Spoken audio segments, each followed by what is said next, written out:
Well, welcome everybody to the first international workshop on protecting fishery catches from whale depredation. My name is Claude Dykstra, and I'm a research biologist at the International Pacific Halibut Commission, or the IPHC as we're known locally, and I'll be acting as the chairperson for this event. Dr. Ian Stewart is a quantitative scientist here at the IPHC, and he will be the vice chair. Before we start, I'm just going to give you a quick kind of overview or review of some of the features in Adobe Connect. Across the top of the window, you'll see a bar which contains an image of a speaker, a microphone, and a camera. If the icon is colored green, then that element is on or it's activated. There's a drop-down menu beside each of those elements which enables you to modify or troubleshoot each of those.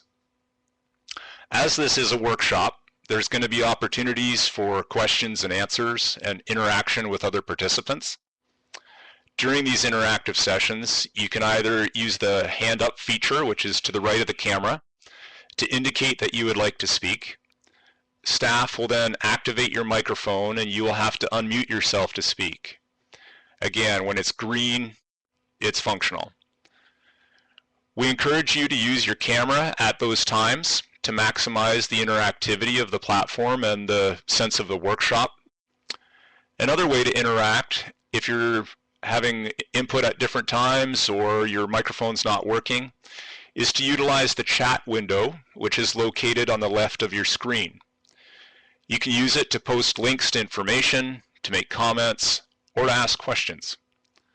Also, please note that if you're experiencing technical difficulties, you can use the help desk window on your lower right to reach out to the workshop support staff. Moving on to the workshop itself, there have been several international meetings and forums discussing the many challenges presented by depredation in fisheries. The focus of this workshop is to explore opportunities in terminal gear modification and catch protection, an area that has previously been identified as having the highest likelihood of breaking the reward cycle that's underlining depredation. The goal in this workshop isn't to develop a new fishing gear or a new method, but rather to create some additional, low-cost, easy-to-adopt gear modifications to obtain catch. Essentially, some additional tools in the fisherman's toolbox.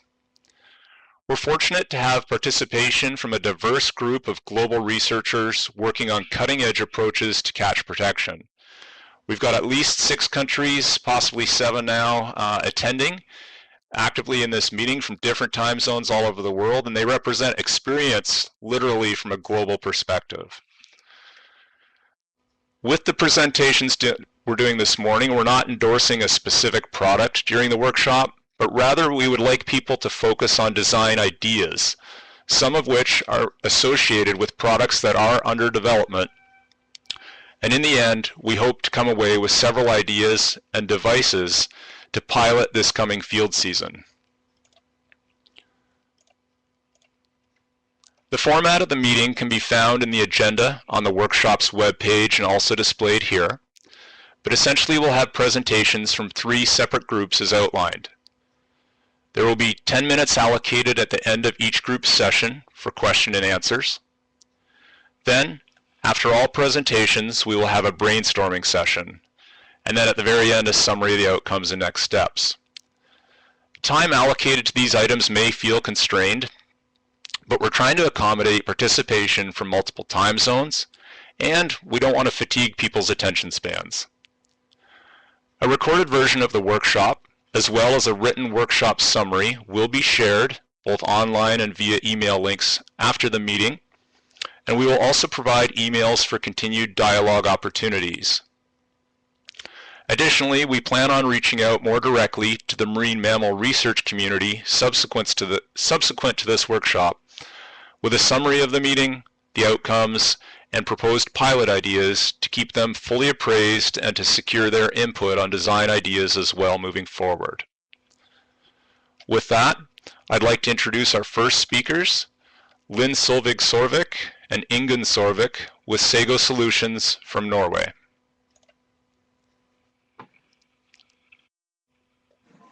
Thank you, Claude. Thank you. So we'll just pull up your presentation and then we'll be ready to go. All right. Sounds good.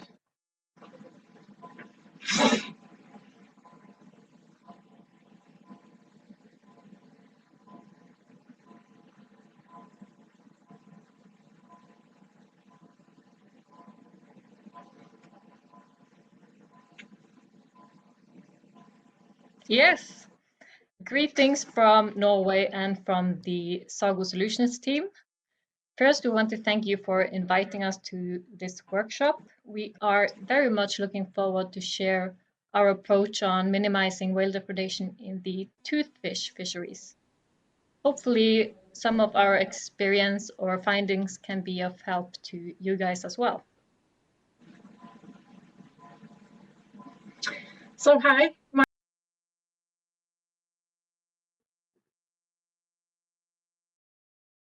this presentation together with my sister, Ingrid Savik. The last and very important member of the Sago team is our father and the inventor of the Sago Extreme, Omar Savik. He's the brain, we are the muscles. Yeah. A few words about our background first. Omar has about 4+ decades experience from being a fisherman, and about 20 of these years from the tooth fishery in South Pacific. We also have a couple of years from fishing pollock and cod in Alaska. He owns and with talent allow operates a fishing boat in Norway, and he is one of the ship owners of a new fishing company, Pesca Azul Norway. Me, on the other hand, has a slightly different background. I have been working 20-something years in the offshore construction industry and have a degree in technical engineering. Ingen, do you want to say a few words about yourself? Yeah, sure. Why not?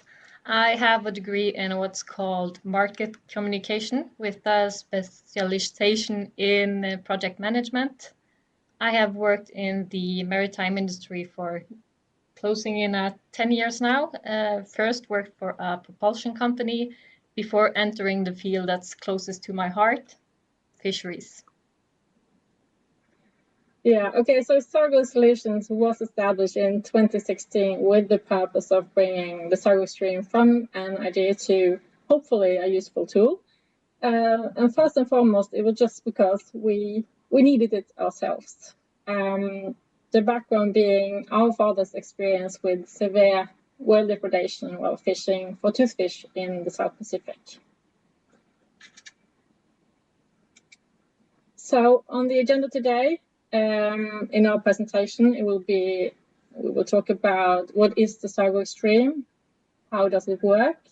We will share some of the development process so far, and at the end we will talk a bit about pros and cons and look into modifications needed and potential showstoppers for using this device. Yeah, so what is Sago Extreme? Sago Extreme is a patented solution for automatic longlines, and it is designed to secure the catch near seabed to make it unavailable for whale depredation and to secure the catch in the hauling process. It is made out of aluminum with details in stainless steel, and even though our designs are optimized for toothfish, we believe that the concept itself can be customized to fit other fisheries as well, like black cod or halibut. We have highlighted some design features that we think are worth noticing, and we will do so by looking at the prototype for toothfish. And this one is approximately 130 kilos and has around 1.5 cubic meters of fish storage. I'm not sure how familiar everyone is with toothfish, so for your reference, a toothfish can get up to 2 meters in length and weigh up to 160 kilos. But For us, a normal sized toothfish is somewhere between 15 and 18 kilos of round weight.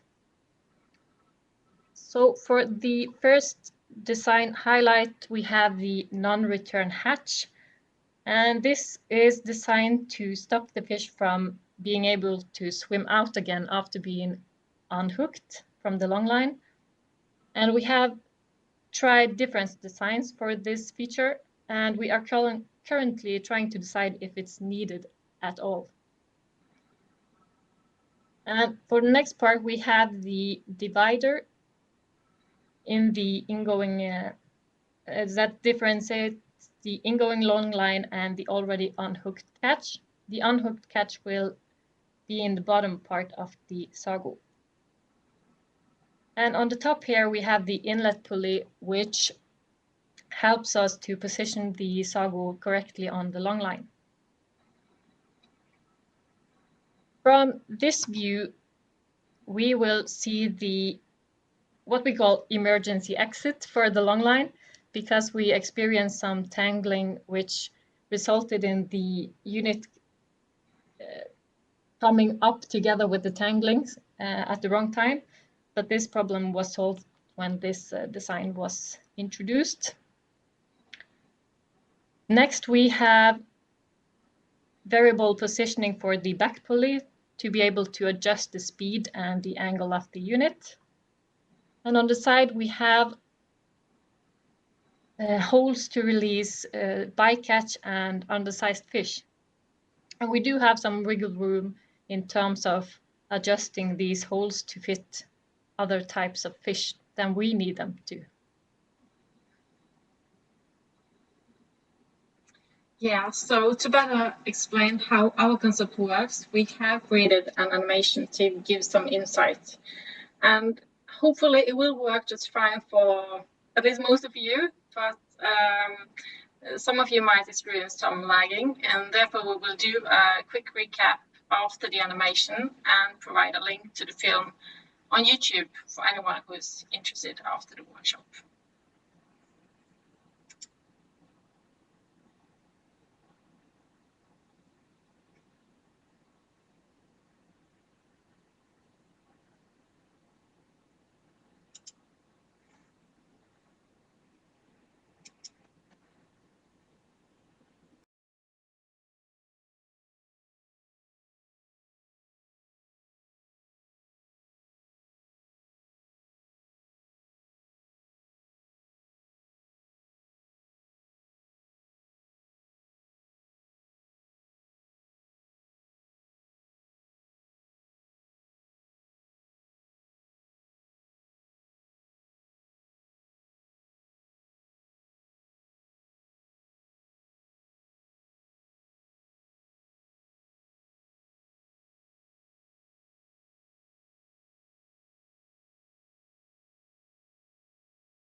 The long line is fed through the Sago stream and they are released into the water simultaneously.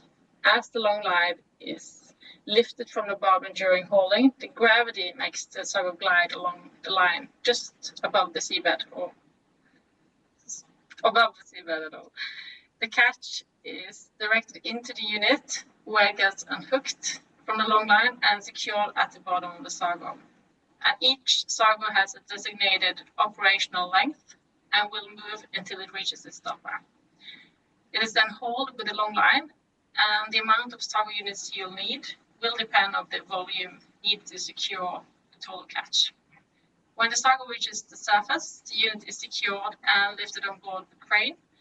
Handle opens a hatch and releases the catch safely on board. So the gaffing of the fish over the railing is no longer necessary and makes the process both safer for the crew and improves the quality of the final product. So this was a quick explanation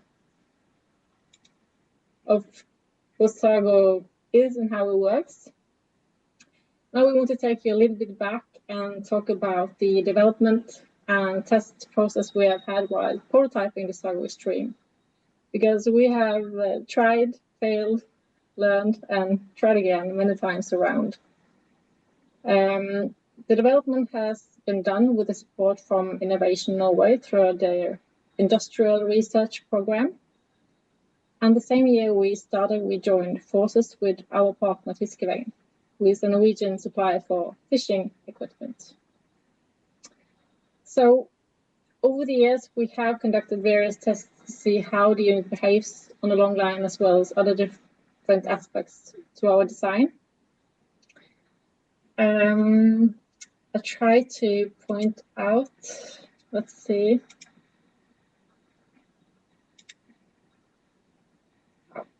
Okay, so in the top left picture, shows the very first test we ever did, just to get an idea if it could work at all. And that resulted in the beautiful cardboard version next to it. In the bottom right is a still photo from first underwater film documenting how the unit moves on the long line. And to the left is the very first prototype of the Sago ever made. As you can see, there's not a lot of difference between the cardboard one and the one we used right now.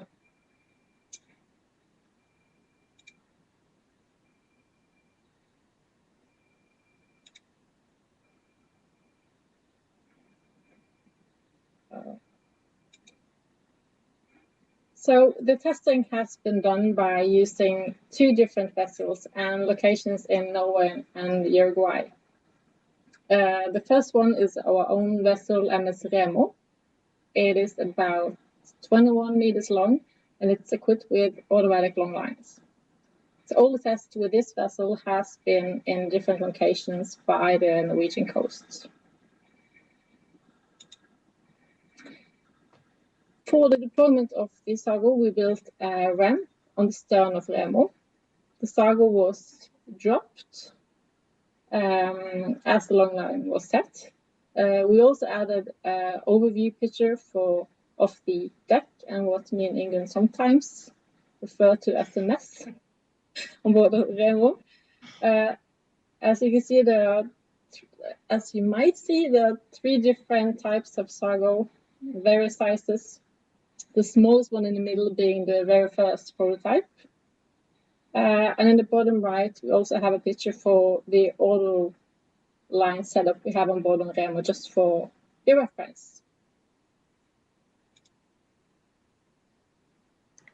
Yeah, we wanted to bring up one of the tests we did that we think might be of relevance to you guys. And this was fishing for halibut in north of Norway. We have added some technical details for you to have a look at to see if it's comparable to your fishery in any way. And as you can see on the right here, we we're unfortunate enough to have sperm whales with us for the entire tests, because the Norwegian whales has learned how to get fast food as well. But to summarize the test, it was what we would like to call a partial success, because the Sago actually did its job, but we used the prototype dimension for toothfish. And so that resulted in only the larger halibut getting unhooked and secured, while the smaller fish went right through the Sago and were still attached to the long line, at least the ones that didn't get eaten by whales on the way up. And yeah, so they were still there when they reached the surface. Yeah, so here are some random pictures from different local tests. As mentioned briefly, we have tried out different types of underwater camera systems. In these photos, you can see 2 different types of camera tested. To be honest, when it comes to camera solutions, we have kissed a lot of frogs, and these 2 are certainly not an exception. Another example is the first system we ever tried was in the halibut test Ingen just mentioned. The camera failed after about 10 seconds in the water. So this is also why we do unfortunately not have any good footage from that test.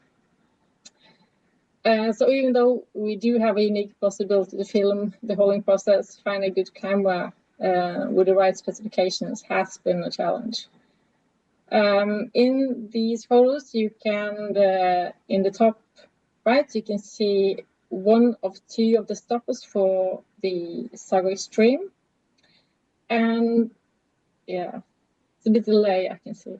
And also shows 2 of the different design for the non-return solutions that we tested out.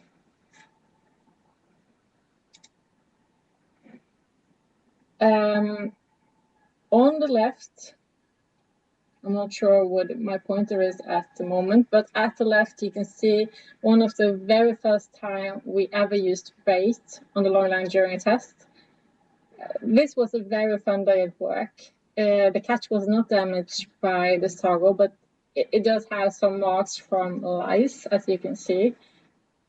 Our camera story have a happy ending, and I'm not sure if I'm pointing at the right place now, but this is the camera solution we found to be the best. Though this version do have a 200-meter depth limit.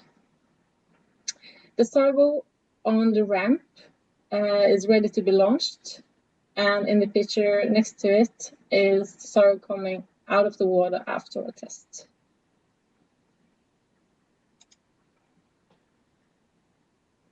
Yeah, as Lynn mentioned, we have a unique possibility to record what's originally on the long line before we start any hauling, since we can attach both cameras and lights to the unit. And we have added a short video clip for you to see, if I can get it to start. Yes, and as you will be able to see here, we can count every fish on the long line. And we believe information like this is very valuable, both in terms of research, and for us, this means that we can compare the number of fish coming into the unit and compare it with the amount that's inside the unit when we empty it on board. We also use clips like this to do some design adjustments. As you might be able to see, the fish tend to crash a little bit in the inlet here, so that was adjusted based on this clip. Sorry. Now let's have a look at test vessel number 2. This is what we call our pilot vessel, and it is the Ocean Azul. Back in 2018, we started our collaboration with the Norwegian ship owner called Pesquera Azul Norway, shortened to PON. And as briefly mentioned, our father Omar is one of the owners.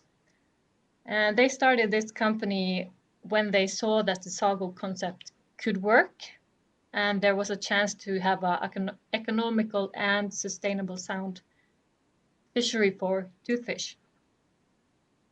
So the Ocean Azul is a 72-meter automatic longliner. It is specially designed and rebuilt to use not only Sago Extreme, but also a second design we have, which is called the Sago Combi Pool.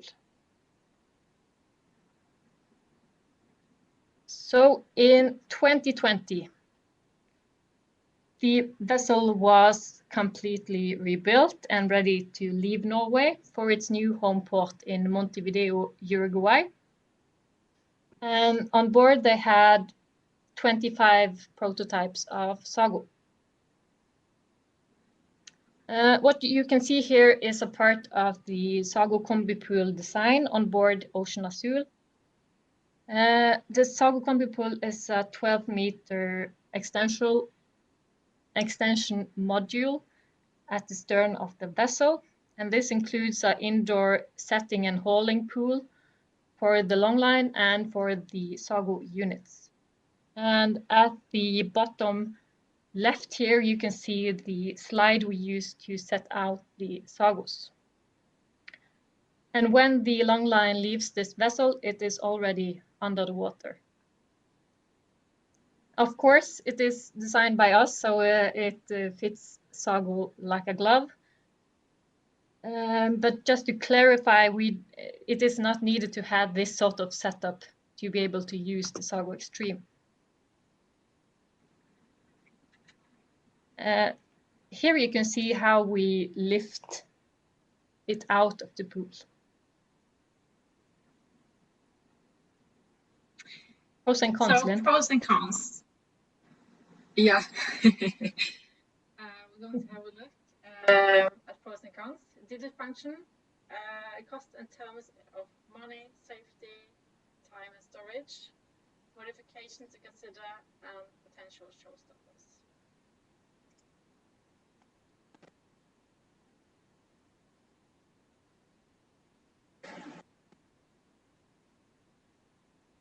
Is the part where we are clapping ourselves on the shoulders, because for the pilot trials in Uruguay, we had an external observer on board to document the effect of Sago Extreme.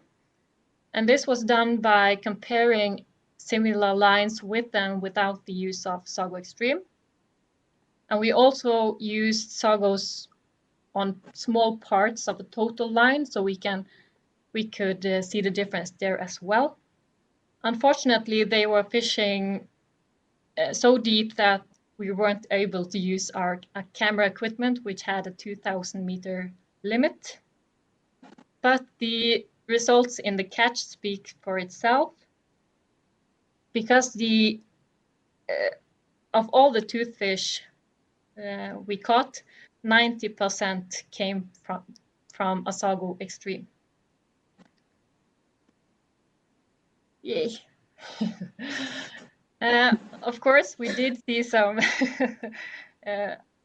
tweaks and adjustments we want to make, and we will probably find more as we keep on testing. But overall, we are very pleased with the first full-scale trials.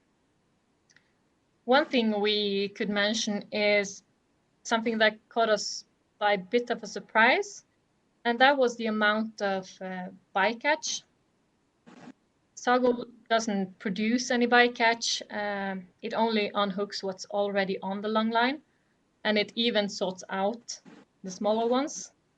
However, it was very visual to see it all gathered in one unit. So now we are trying to wrap our heads around how to reduce bycatch. On the next slide, we have gathered a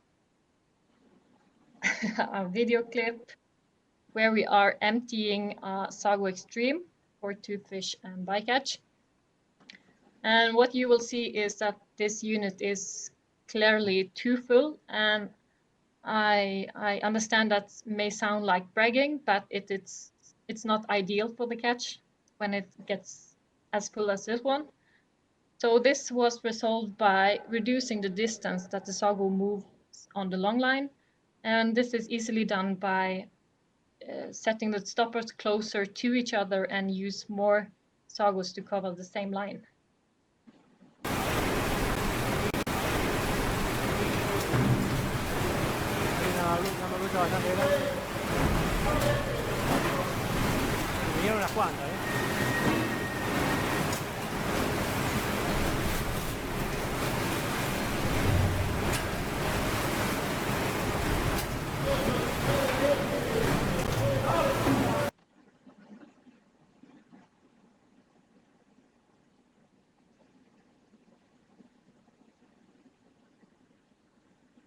Yep.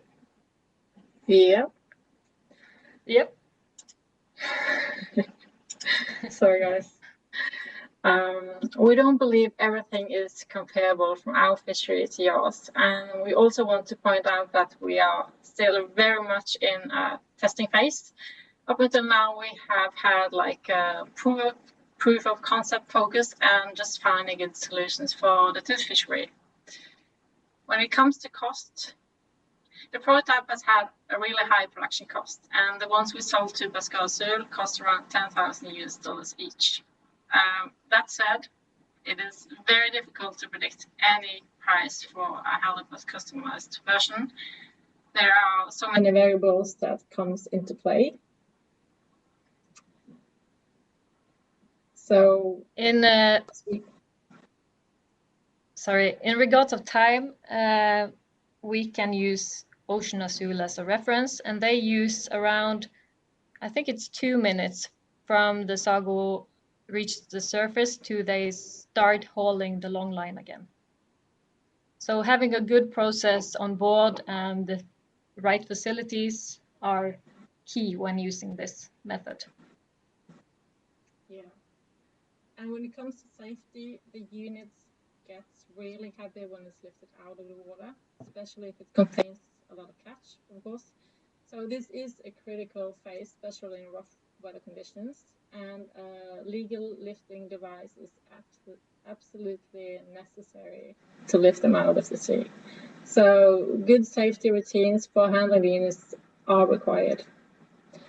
I'm not sure why Ingen chose a picture of me inside a sago for this slide, but I think she likes this photo because it gives a pretty good idea of the size of the unit.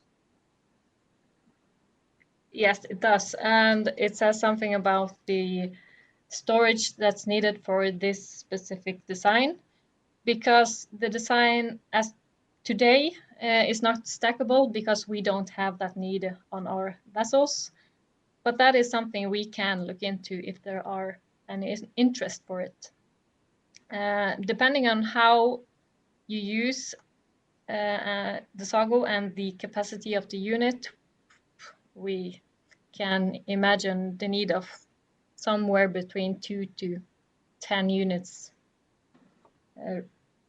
depending on the vessel.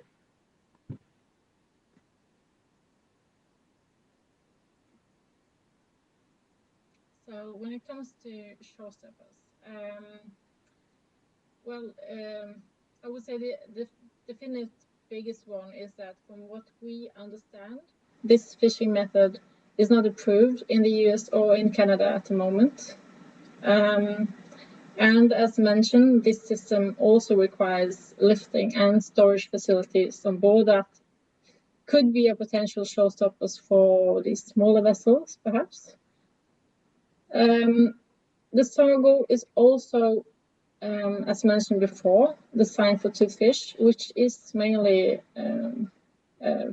fishing at 500 to 2,000 plus meters depth, and it only protects the catch in the hauling process. We're not sure how different whale types behaves at like 500, 600, 700 meters. Do they depredate at the bottom? And in that case, the sago will not protect the catch. And also an important thing to consider with the Sago is the capacity. The toothfish size units have a capacity approximately 1,000 kilos ground weight. So not being totally familiar with the halibut fishery, I would think this might come in as a factor as well.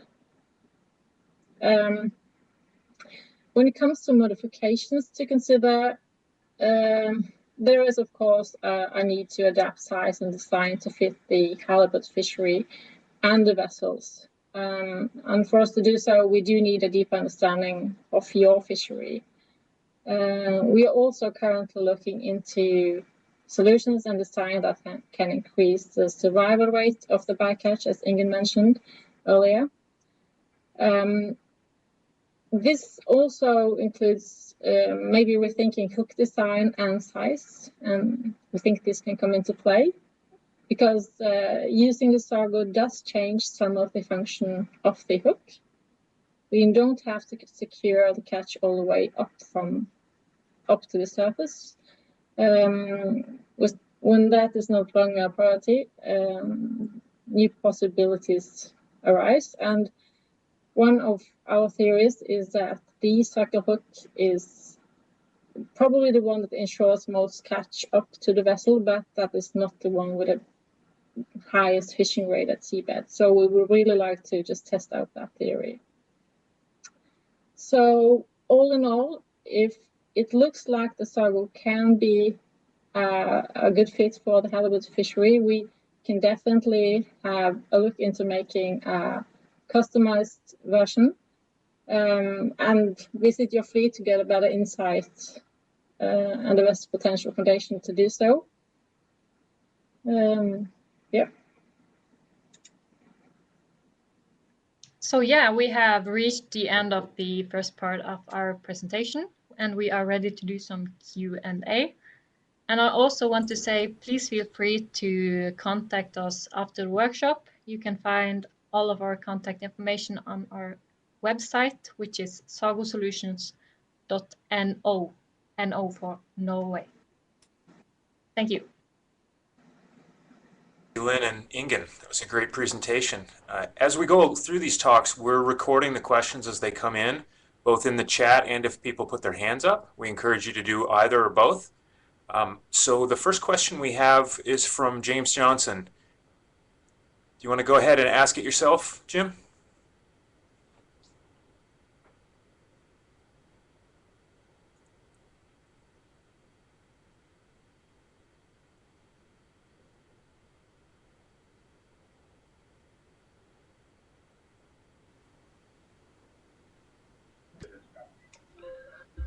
Sorry, can you hear me? Yes, we can.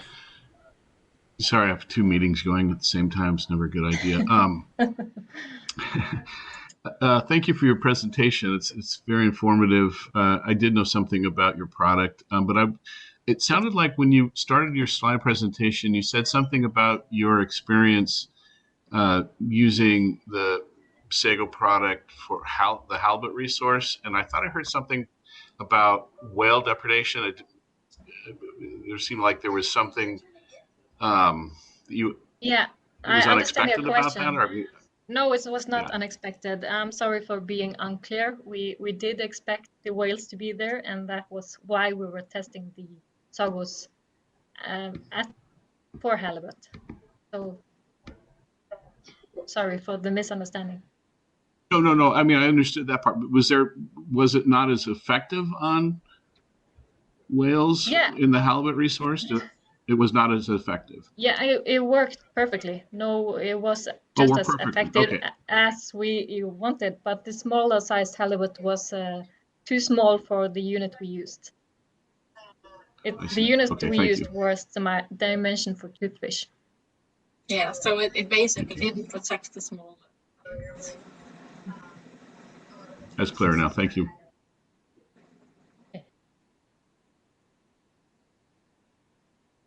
Or if anybody wants to speak to them themselves, feel free to raise your hand, and we'll just go through in order. So the first question we have is Dan Falvey, and he asks, what size ground line is used in conjunction with the device? Well, in the halibut test, we did a 9mm line, but on Pescoazul, we used 13.7mm. Thank you. And our next question is from Paul Clampett, and he asks, do toothfish have hard mouths? And I note that Paul's got his hand up. So Paul, if you'd like to ask that or another question yourself, feel free to unmute and go ahead.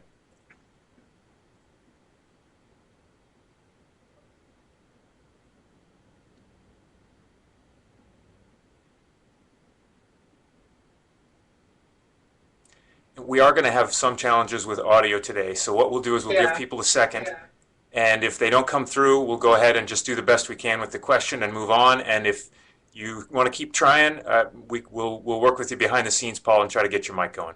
So maybe just go ahead and answer that first question, and we'll continue on.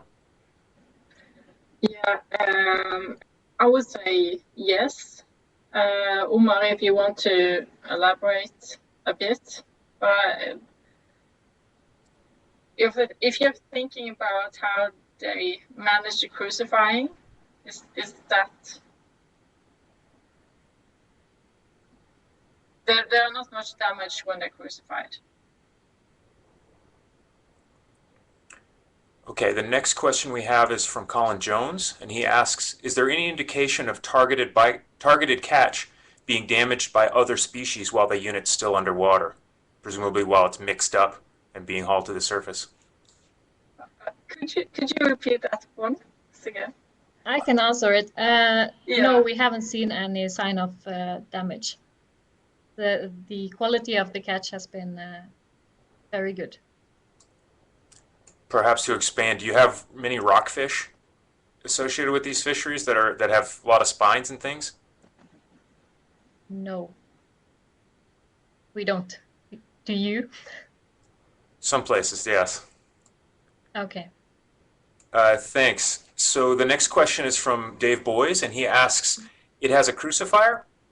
So maybe you could just talk a little bit about how the fish get unhooked inside the unit. It was kind of a simple solution. The opening the line passes, there is a room for the fish. So yeah, there is, yeah, it's being crucified, but it doesn't have like a device or something. It's just when it reaches the inside of the sargo, the line continues and the fish doesn't, basically. Yeah, it's the same design that's used on board our typical vessels. So it's just moved underwater, basically. Thank you. And perhaps as a follow-up, Darla Farrington asks, it appears that there's 100% mortality.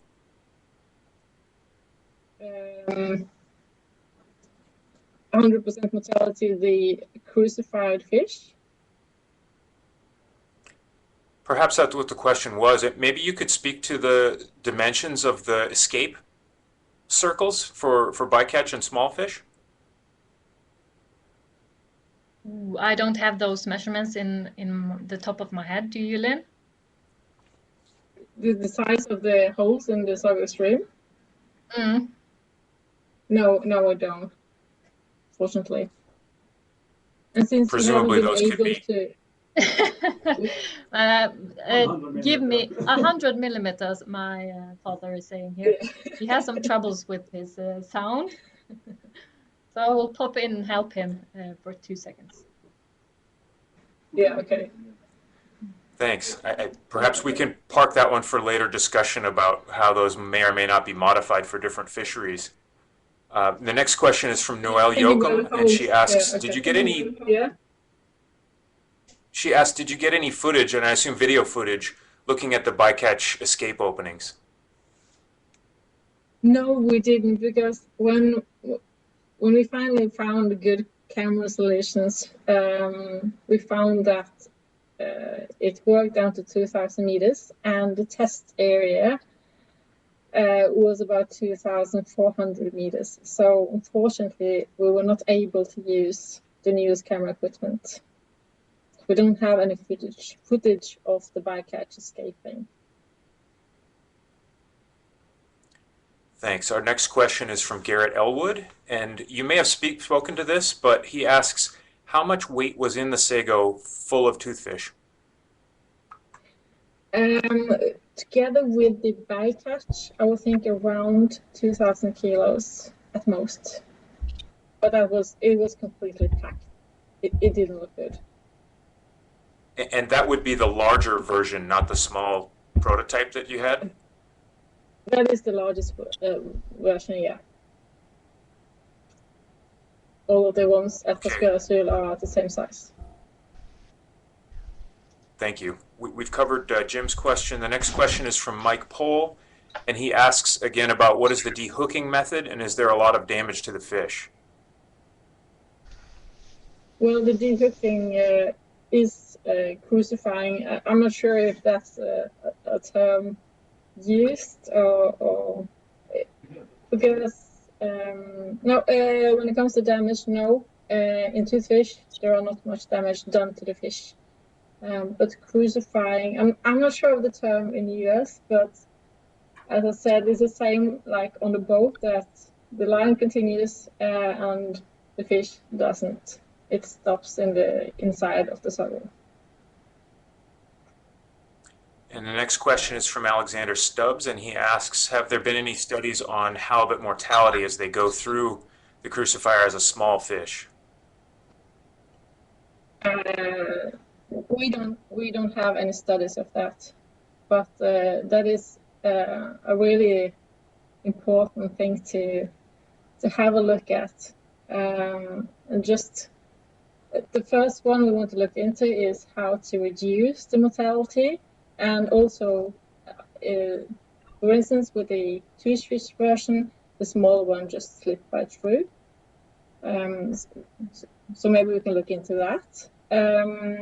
But also, what is the mortality if they're crucified? And as I understand, this might be where the depth of where your fishing comes into play, that the deeper you fish, the higher mortality, regardless of if you're crucifying or not. So there's so many variables that we really would like to test out, yeah.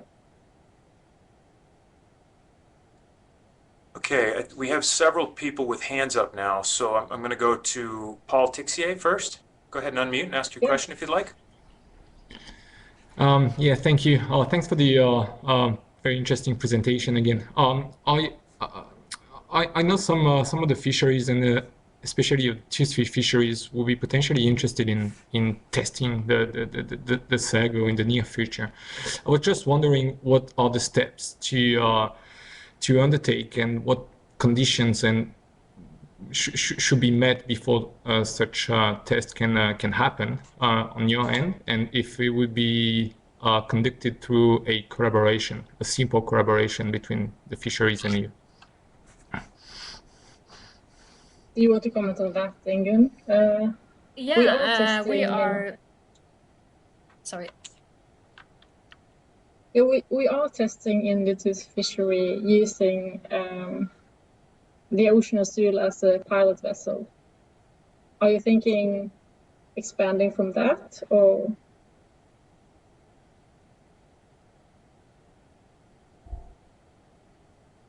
Classic vessels that are being used currently in those toothfish fisheries without any special configuration for sago.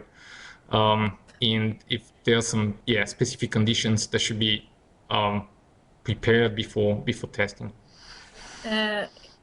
We would need facilities in regards of storage and the correct lifting tools, because we do need cranes. Otherwise, yes, we are interested in collaboration with other fishing companies as well to test this out in more than our own vessels. Okay, I'd like to give Paul Clampett one other chance to unmute. If you could try again, Paul. Yes, can you hear me? We sure can. Okay. Thank you. My question about how hard the mouths are of toothfish depends. What I'm curious about is some of the fish that we harvest have very soft mouths, and if they come in and hit something, they'll be knocked off. So I'm just curious how hard a toothfish mouth is. I'm not sure if I'm the right to answer that, but I always think it's quite hard since there is not any severe damage done when crucifying it. When it comes to the halibut, is there a difference between the Greenland halibut and the white one? Yes, there's quite a bit of difference, but Yeah. they both have hard mouths. But I was thinking more about sablefish. Okay. But just curious. Yeah. We are looking into a solution for what to say, reduce the damage, but it's kind of in the early stage. So yeah. Okay. Thank you. Okay, we have a number of other good questions still queued up here, but in order to stay on our timeline today, what we're going to do is we're going to move on to the next presentation, and we have a couple options for the remaining questions. Ingen and Lynn, you're welcome to respond to those right in the chat if you see questions that didn't get answered. And also, we can return to some of these questions when we get to the brainstorming session this afternoon. So sorry for people who didn't get their question answered. And I think now we'll move on to the next presentation. Thanks again, Lynn and Ingen. Yeah, Thank you we so will much. answer in the chat. Thank you. Yeah, sure. Bye. Thank you for your presentations there. And we're going to invite our guests from France to join us now. There's going to be a combination of 3 presentations. Paul Tixier will lead it off, then Tanguy Moreau, followed by Jar Berriosoa. So Paul, we're going to pull up your presentation here, and once it's up, you are good to go.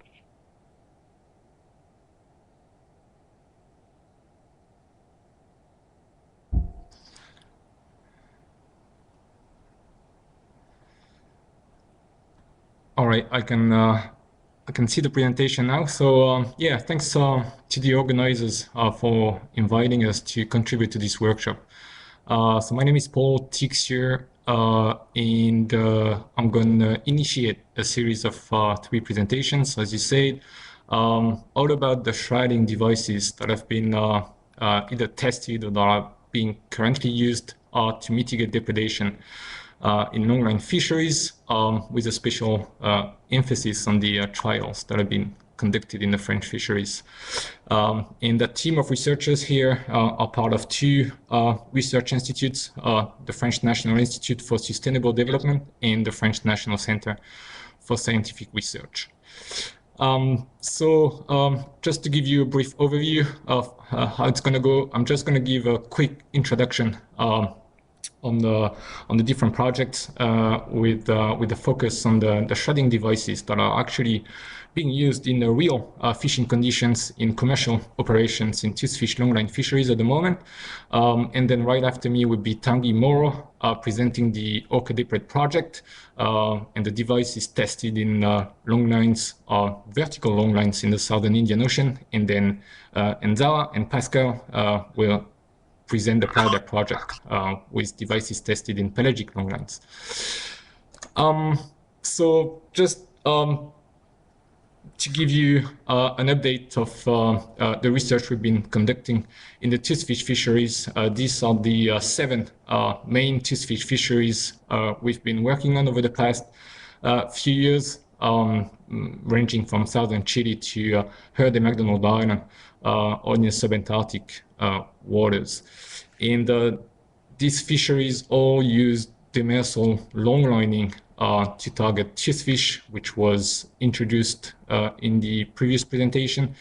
And they all faced with depredation by 2 main species of whales, killer whales and sperm whales. The 2 species occur in most of the fisheries, except at Heard and McDonald Island, where there's only depredation by sperm whales. These fisheries, they use 2 main fishing systems. The first one to the left is the autolining system. You all know about it. Basically a series of individual hooks. They are deployed at depth between 500 meters and 2,000 meters.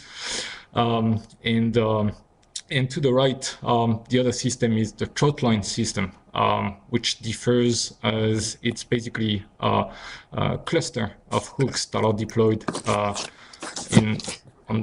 branch lines. Sorry, I'm hearing noise in the background. And this trot line system is often associated with the use of a fish protection device they call the Cachalotera or the umbrella system. Basically, this fish protection device was first described in a paper by Chilean colleagues. They've tested the Cachalotera in 2006 and published that paper in 2008. And basically, the concept is to use a cone-shaped net sleeve that will be deployed at the top of a branch line and will slide along the branch line as the main line is being hauled by the main vessel. That device was also tested around the Falklands later with a paper in 2010 from Brown et al. And there was a third paper I didn't include to the presentation from tests that were conducted with the Uruguayan fishery up in the southwestern Atlantic as well. So if we summarize it, of the 7 study fisheries that we've been working on, 3 of them are actually using the trot line with or without Cachaloteras in their operations. They've basically replaced the auto-lining system with the trot lining with the fish protection device. So in southern Chile, in the southwest Atlantic, and around Prince Edward and Mariana Island. The other fisheries stick to the auto-lining system. In a paper that we published in 2019, we looked at the frequency of depredation events. So that is a proportion of longline sets with depredation out of all the longline sets. We measured this interaction rate for killer whales in red and for sperm whales in blue. And what we could see here is that there were no clear differences in terms of the frequency of depredation events between fisheries using the trot line system with fish protection devices, umbrellas or Cachaloteras, when compared to other fisheries using the classic auto-lining system. In a more recent paper in 2020, this time we looked at the amount of fish that was removed by the whales from the hooks across these different fisheries. And again, what you can see here on the graph to the left, to the right, sorry, that's the depredation rate. So that is the amount of catch that is depredated out of the total catch. So that is landed plus depredated. And there is, again, not so much differences between those fisheries using the fish protection devices and the other fisheries. In fact, large amounts of fish are still being removed by the whales in fisheries using Cachaloteras. And for example, we estimated that in Chile, it's about 165 tons of toothfish that is being removed by killer whales and sperm whales every year.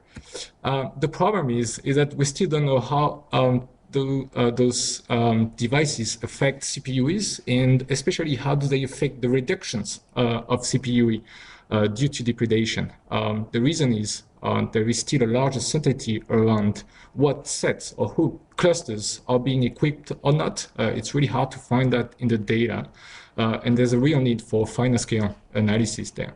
So right now, we know what the research needs are. We need to reliably assess the effectiveness of these devices in minimizing whale depredation. But on the long term, those papers I mentioned earlier, they did that on a few sets over a year or 2 years of time. And we actually don't know if these devices work on the long term or not. But more importantly, we need to assess the overall socioeconomic and conservation cost-benefit ratios of using the devices at industrial scales. And this is a major question for other fisheries that are wondering if they should switch to this system. The challenges we face is, as you already aware, it's pretty hard to access large amounts of high resolution fishing data. We need data at the hook cluster resolution, equipped or not equipped with the device. That's something we don't know at the moment. And we definitely need to run more experimental trials with many replicates in real fishing conditions and by controlling for multiple covariates. So that's the key for the research in the near future. And we might be able to conduct those trials as part of the Coalition for Legal Toothfish Operators, COLTO. So I definitely want to acknowledge these partners because there might be projects upcoming in the near future. Thank you. I'm going to hand over to Tanguy now.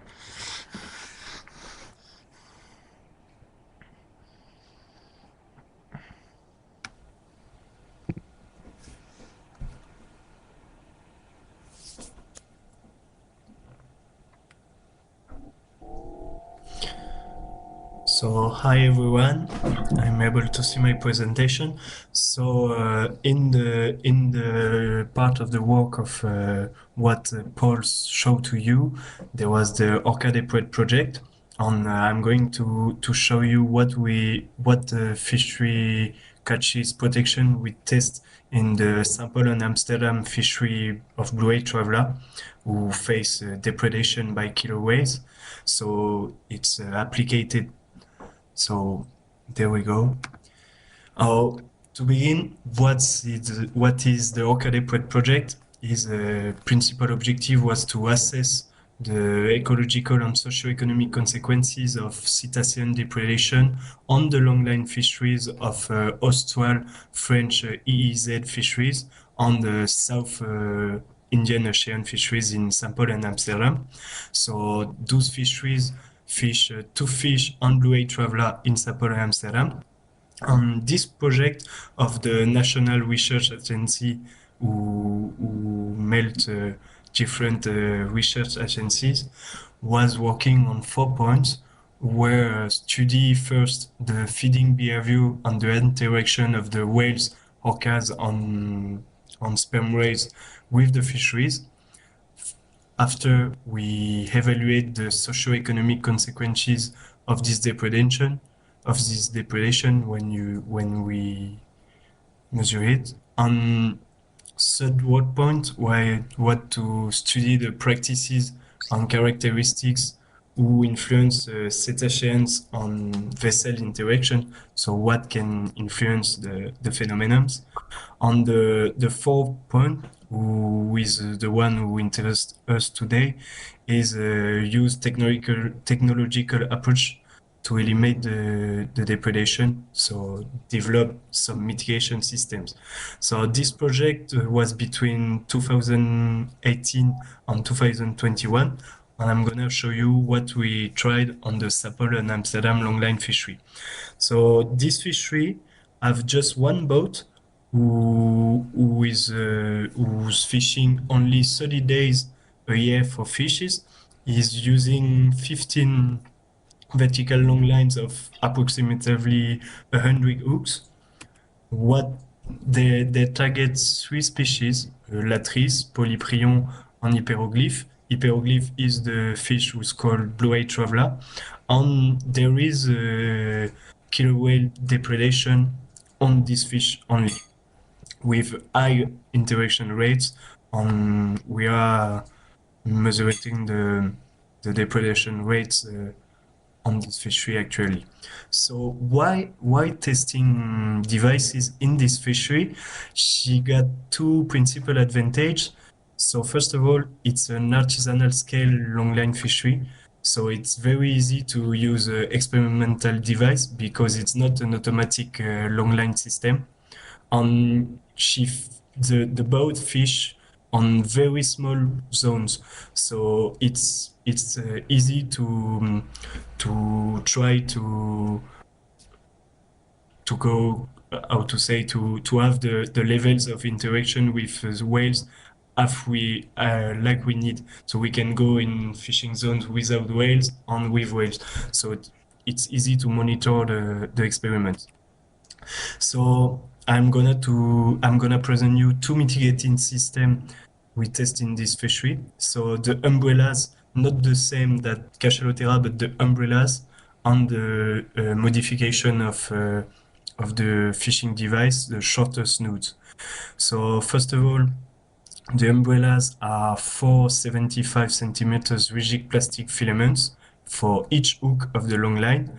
On the shorter snood, it's just a reduction of 10 centimeter of 40 centimeter of the normal snoods. So I'm gonna show you first of all the umbrellas with a few schemes. It's quite simple.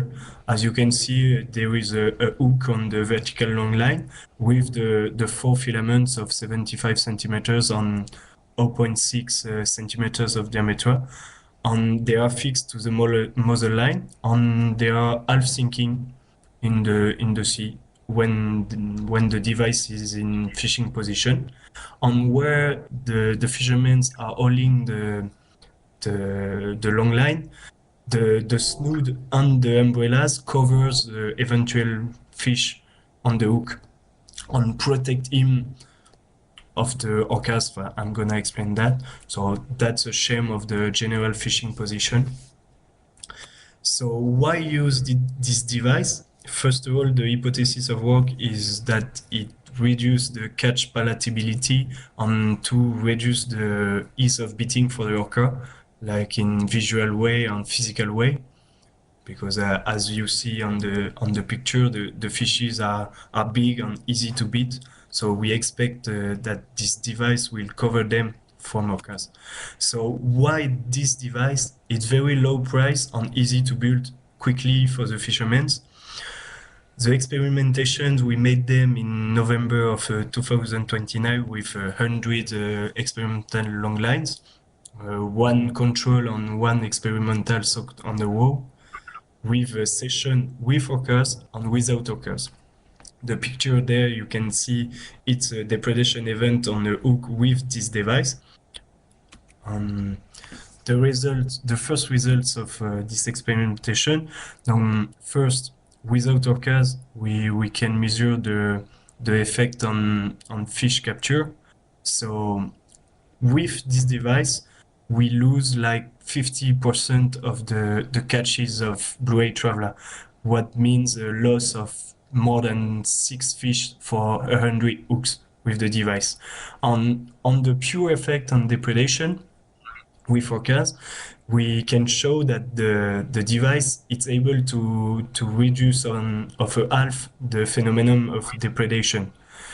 It saves like one fish, more than one fish for 100 hooks.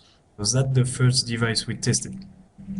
On the second device, with just a simple modification of the fishing device, on the hypothesis of reducing the size of the snood, was to decrease the accessibility of the catches by sticking hers on the line during the hauling, because if the snood is shorter, the fish will not be floating in the water and difficult to the orcas to be caught with the okay. So, it's a simple modification. We experimented with 37 long lines in the same conditions than the umbrellas. The result of the device, it's not impact the catches of blue-eyed traveler without orcas, and it's able to reduce the depredation phenomenon of 68%, whose meaning two blue-eyes saved for 100 hooks.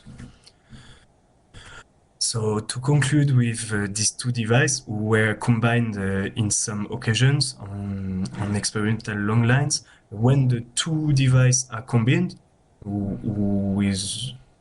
there is no depredation on all the long lines with the two devices, who are very simple devices. It's not a great modification of the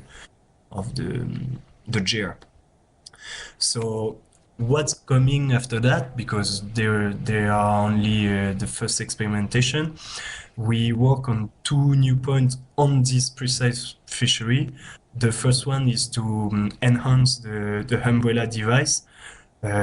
We are trying to reduce the impact of the device on the catches of fishes, because it's working on depredation, but the fishermen lose too much fish with the device. So we are trying next year to use floating strands to enhance the fishing yield and combine it with short snoods to enhance the mitigating power of the device.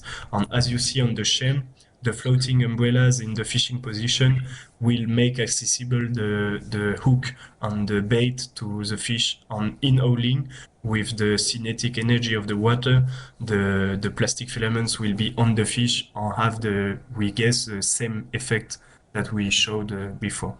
And the second work point will be to test the cachaloteras on that fishery. Paul show them to you.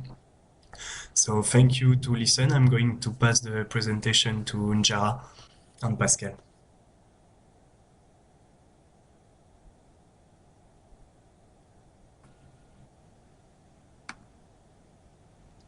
Yes, hello.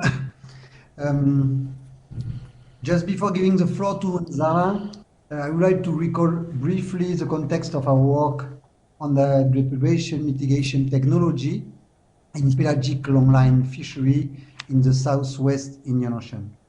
So the origin goes back to 2002 when Seychelles and Réunion fishers questioned local fishery scientists on the severity of depredation events in the region and asked us to organize a workshop to present them the state of art to mitigate this interaction with toothed whales principally. In 2005, we launched a dedicated monitoring program in Seychelles, and we started to collect data on depredation in Réunion in 2006 in the frame of the beginning of the local observer program.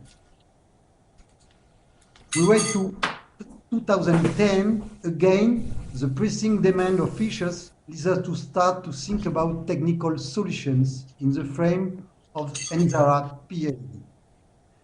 Due to financial constraints, we moved very slowly from 2010 to 2019. But in 2019, finally, we got 700,000 euros for 3 years, and those funds being mainly dedicated to the development of a device, to produce it at about 800 items, and to test it under commercial fishing operations. So our first results are expected at the end of this year, of the first quarter of the next year. So now I'm gonna give the floor to Nzara. Okay, thanks Claude for, I'm going to remove my mask. Thanks Claude for inviting us to speak today. As Pascal said, the aim of the Paradigm project is to design a physical protecting device for pelagic longline fisheries impacted by toothed whale depredation. One of our project partners being a fishing company based in Réunion Island in the Indian Ocean. This is where our experimentations will take place. So first off, I'm going to briefly summarize the sportfish longline fishing strategy used in Réunion Island. So this strategy uses a main line equipped with baited hooks and attached by branch lines. It can range between 10 to 180 kilometers long, and it can hold between 100 and 3,500 hooks. It soaks between 50 to 500 meters deep. Lines are set at sunset. They are left to hold. They are left to drift all night long, and they are hauled at sunrise.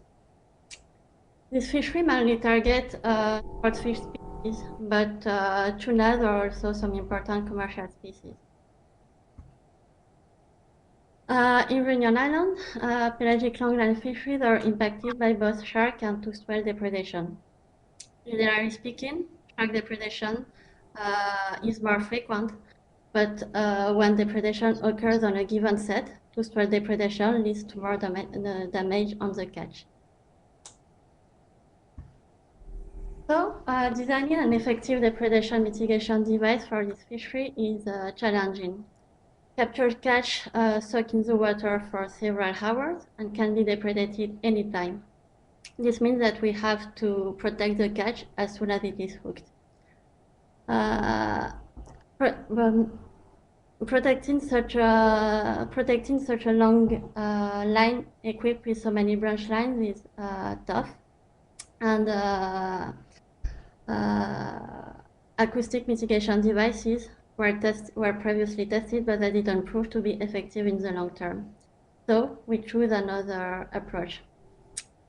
Field observation suggests that fish entangled in fishing gear are less likely to be depredated.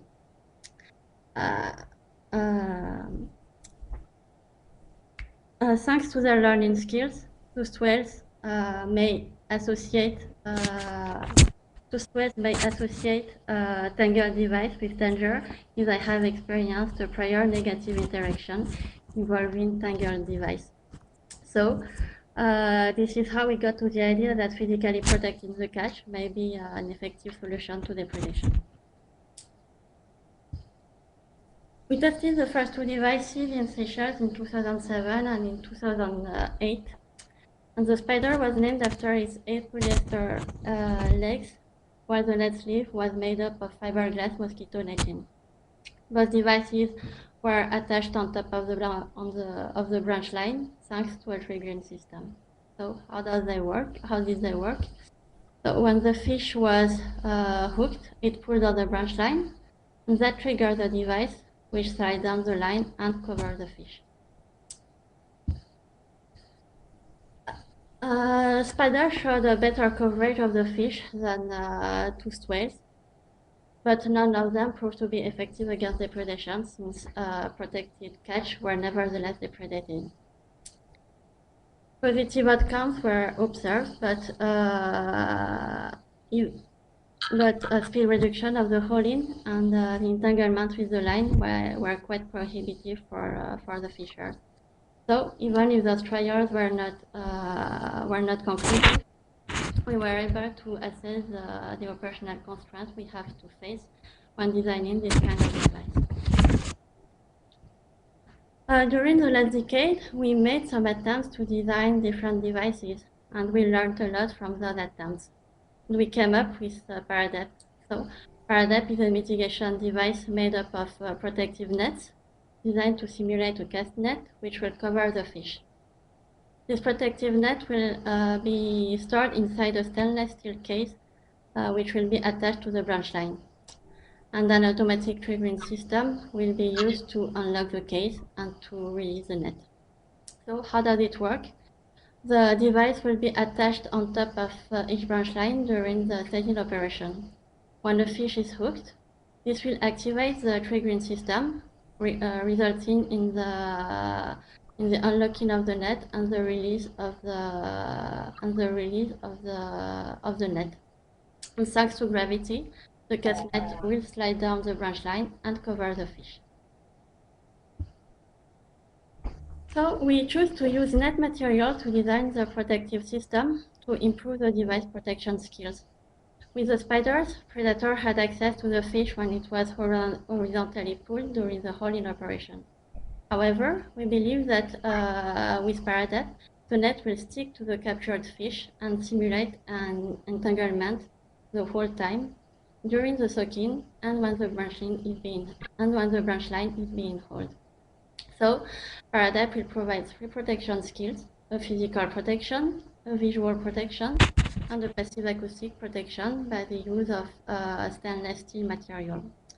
Metallic material is believed to modify the acoustic signature of the fish when a depredating toothed whale echolocates near the trigger device. We choose to first work with a few devices in low waters to have a closer look at the device behavior, the case usability, the triggering system, and the cast net deployment. This step is essential before mass producing the device for trials on board professional longliners. So we used experimental branch lines with a device attached on top of each of them, and a dummy fish simulating a capture on the other extremity. So diver number 1 pulled on the dummy fish and on the branch line to simulate a capture and to trigger the device. The diver number 2 recorded a close-up shot of the device triggering and followed the descent of the cast net. And the diver number 3 recorded a wide shot of the experiment. And we set this protocol up for other devices we tested.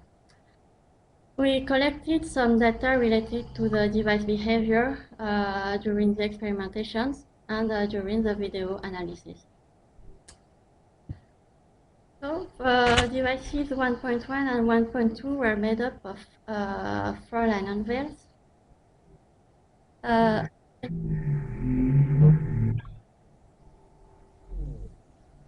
Okay. Similar issues were observed for both devices. First, they were both too heavy and too big. There were lots of entanglement issues, and nylon was not suited for use in marine environments. For the device version 2, the case opened laterally to release the cast net, and we used a monofilament net to design the cast net. I'm not sure the video works well. So this version raised even more issues. The case design was not satisfying, and working with monofilament was irrelevant because it got entangled with the case.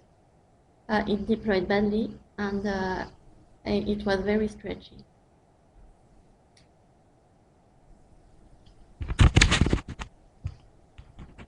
So for Paradept 3.1, we changed the case design and we switched to a HDPE net because it was cheap, resistant, and rot-proof. And for this version, we used a rectangular carabiner as both the triggering system and the net attachment system.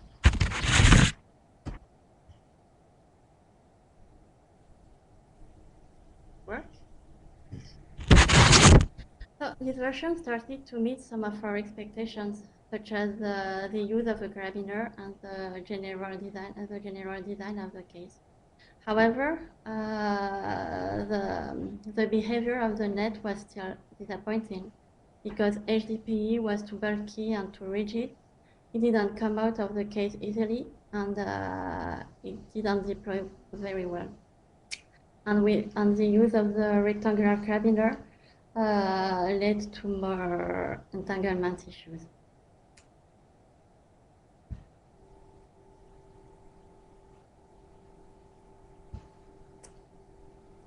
And for the device 3.2, we stick to the same case, but we used the HDPE net with a lower density, and we designed a circular carabiner to prevent entanglement issues.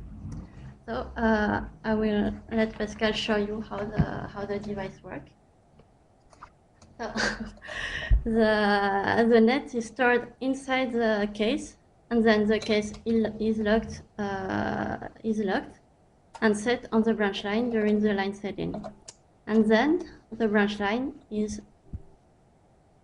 inserted inside the carabiner. And when the tension is applied, the case is unlocked and the net is released. We obtained better results with the circular carabiner, but the net deployment was still disappointing. The size and the weight of the device were improved, but we still have to rethink the case design and the net attachment and the attachment clip to the branch line to make it easier to use. For the last and hopefully final version of Paradept, we are looking for the net which will provide the best trade-off between volume and coverage skills. When we started this project, we didn't expect the quest for the perfect net to be that difficult, especially when we had to deal with COVID pandemic at the same time. And since the beginning of the project, we've tested around 15 different nets, and I think we found finally the optimal one, the one that Pascal was showing. This net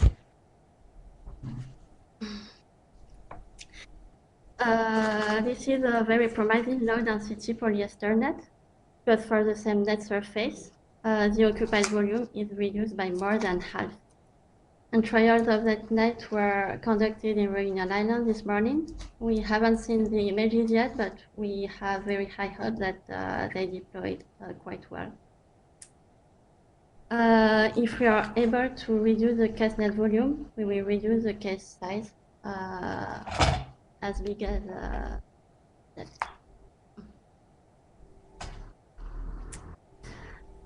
The offshore trials of the final device will take place soon on board pelagic longliners in Reunion Island. Those trials will allow us to assess the device protection skills against depredation, its effect on target catch rate, its user friendliness during real-time fishing operations, and its cost in terms of money, time, labor, safety, and storage. Along with those trials, we will conduct a face-to-face interview survey with local fishers to assess social, economic, spatial perception of depredation, and to have their feedback about the use of the device. This step is essential if we want a device to be accepted and maybe adopted by the fishers. If this device is satisfying, there are lots of positive incomes. First, it will protect the captured fish once it is hooked. It won't physically or acoustically harm predators.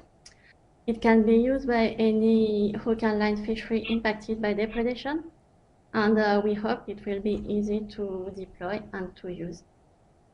However, we have to think about the potential issues, being the size and the weight of the device, the durability of the net, and the number of devices that should be set on the line to protect it correctly. And that brings us to the end of our talk.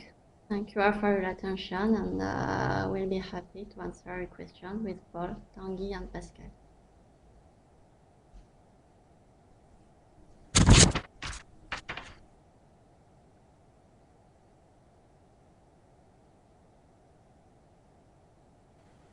Videos. Hopefully people are having good luck with the videos.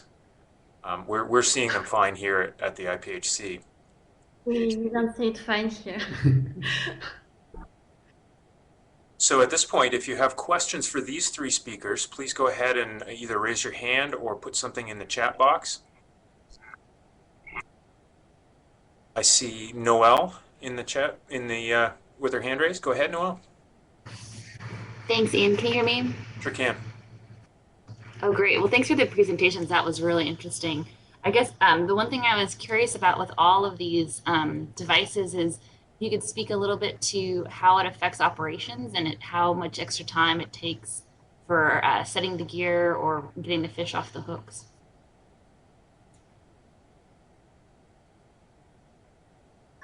As for Paradigm, we don't have this information yet since the final device was not designed yet. But I think at the end of the year, we can answer you.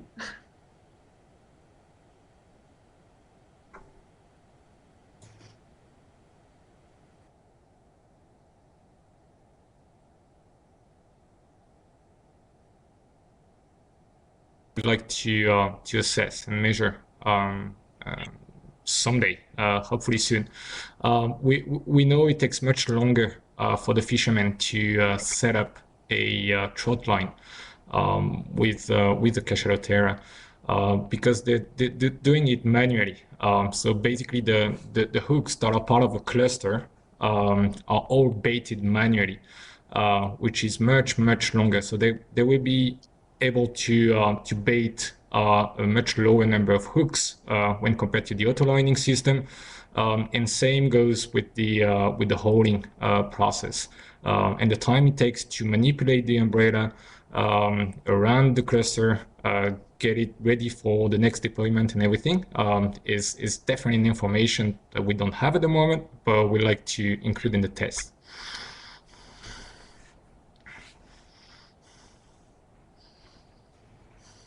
Thank you.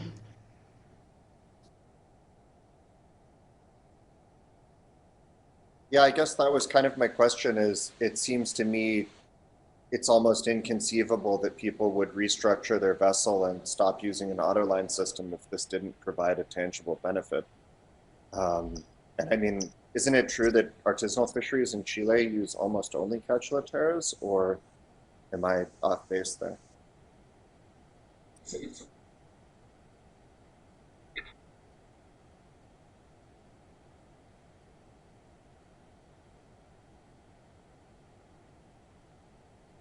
Cluster of hooks, and I definitely agree with you.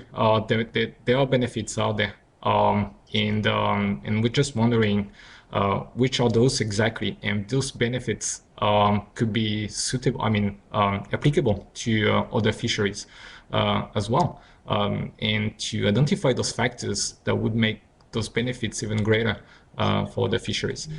So yeah, definitely. And the Chileans, when you talk to them, they're very happy with that, and seems to be effective in some way.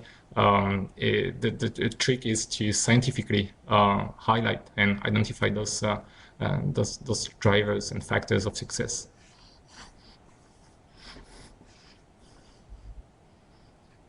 I see Claude's got a question next.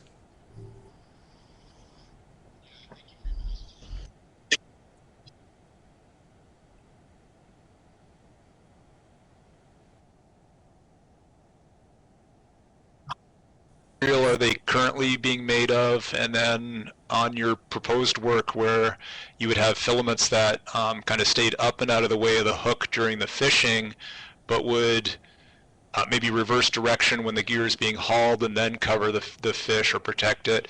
What material are those made out of? Oh, we test them with PUBD. I don't know, PIBD. It's a good designation. It's the green plastic that you see. So it's a light plastic with phosphorescent in darks.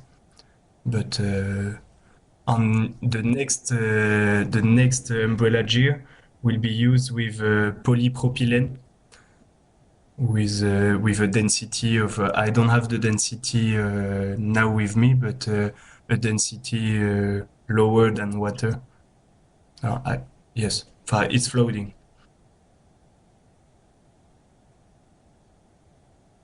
But if you want,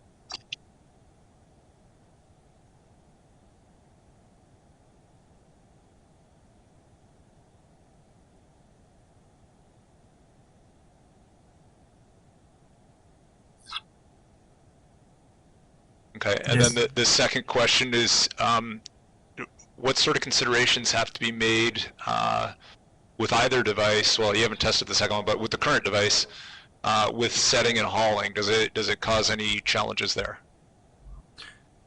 Oh, it's easy to set because the long lines are very short, like 100 hooks.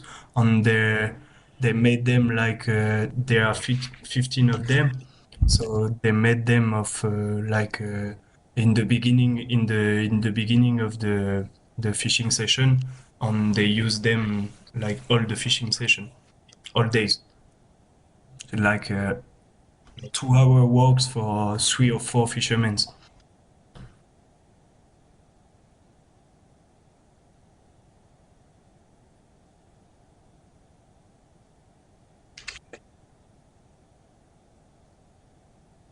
Yeah, thank you. The Patagonian tooth fishery, have they tried trap fishing or using pots?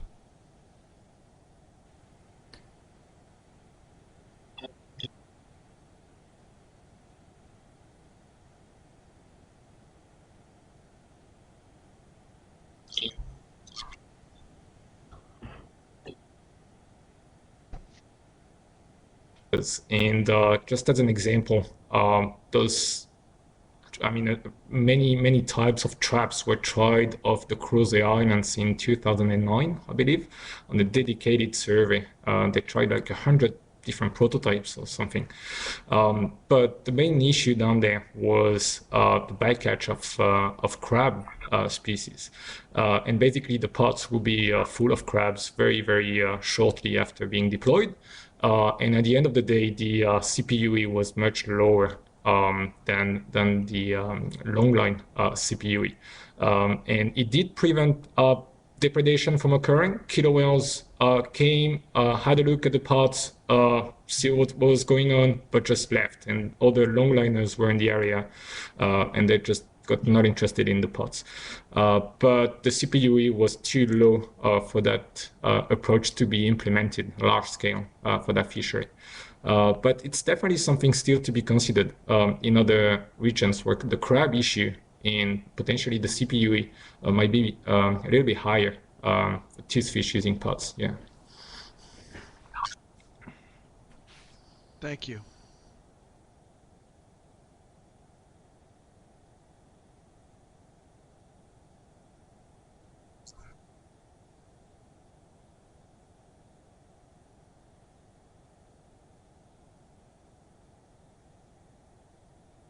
Shroud device in use as compared to the catch without the shroud, even when accounting for the decreased rate of catch overall that the shroud seemed to cause?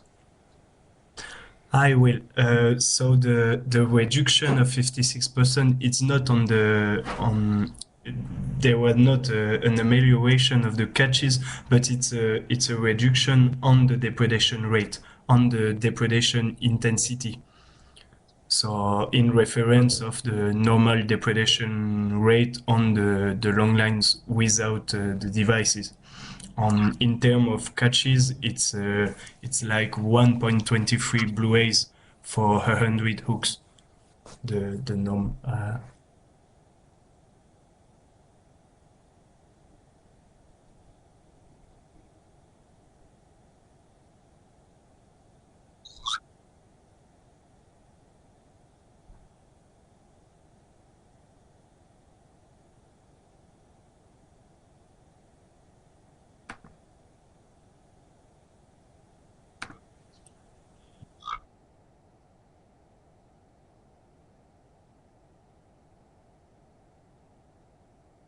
And manufacturer and fisher. He's got a very broad background.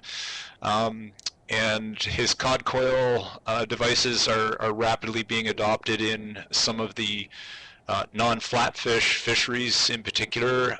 We're seeing big adoption in them in the sablefish fleet in the North Pacific, where there's definitely a big sperm whale and orca depredation challenge there. We approached Alexander particularly in the thought of following up on the French presentations, because the underlying technology of the spring coil within his may create some opportunities to be combined with the hook and line gear. So we ask that you certainly kind of keep that in mind as he does his presentation. And with that, Alexander, please feel free to do your presentation.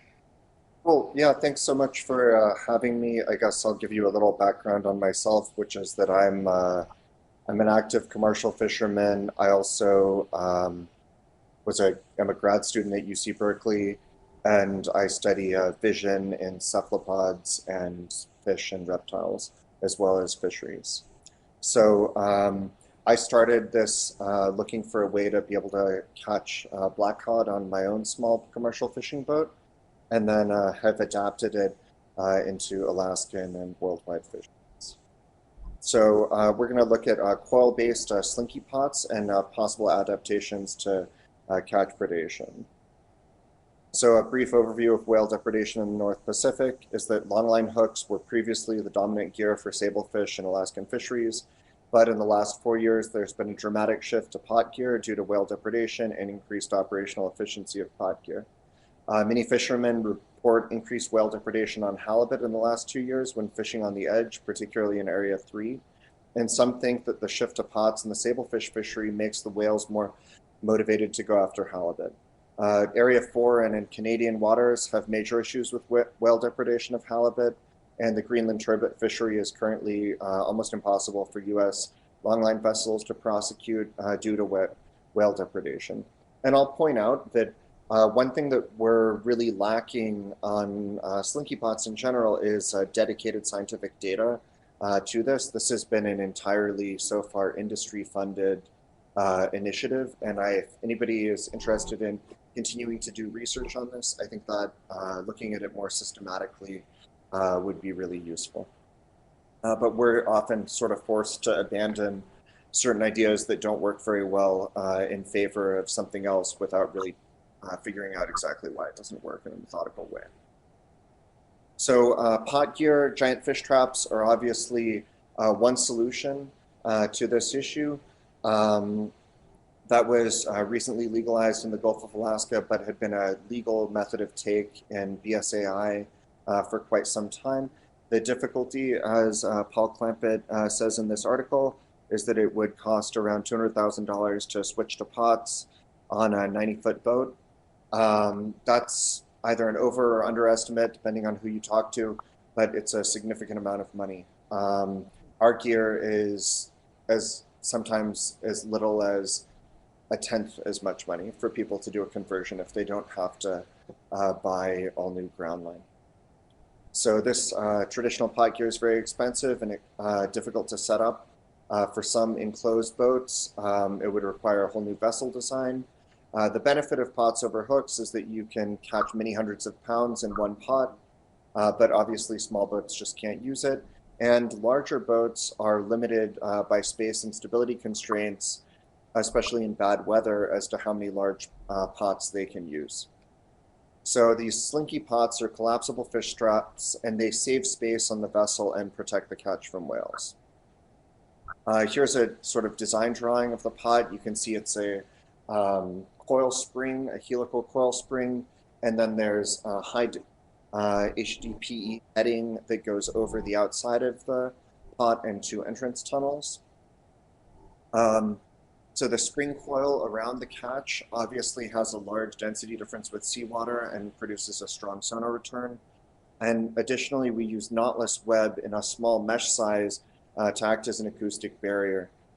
We use much higher weights of web than is really needed for just the fish catching and durability. And the idea is to have an effective high density thing to create a large sonar return for whales and a lower density sort of continual surface around the surface of the pot. This is particularly helpful for fish like blackcod and halibut that don't have swim bladders, and so there is no huge density difference that makes them a really good sonar target.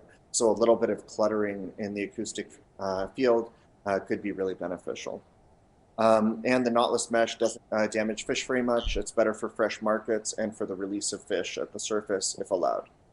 And so far, I think well over 30,000 slinky pots are in use across all regulatory areas of Alaska and also in Russian waters. And we haven't yet received reports of whale depredation on this gear type. There have been a few isolated reports of whales sort of trying it and seeing if they can get into pots. But so far, I have yet to hear from somebody that came back and said their set got wrecked by whales. And we obviously hope that doesn't happen. So video showing pots in use. And you can see orcas diving over the boat. This is a video from Garrett Elwood on the Western Canada, who I think is a participant.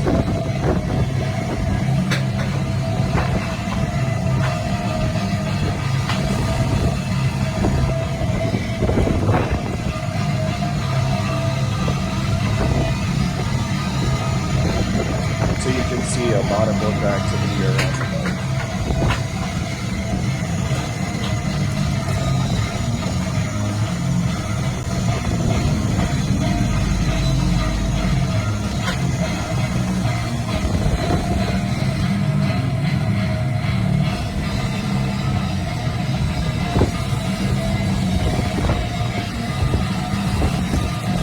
And the trap comes up full of fish out in the whale market.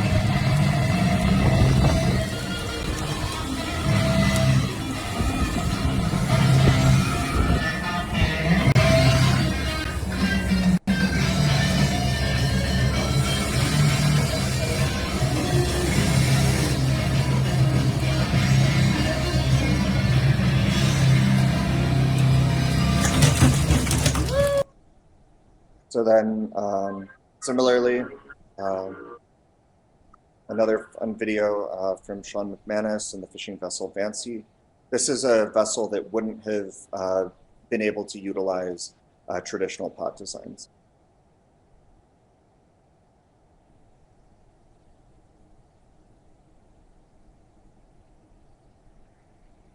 And you can see when the pots are hauled, it presents a small cross-sectional area as compared to rigid pots, which is really beneficial.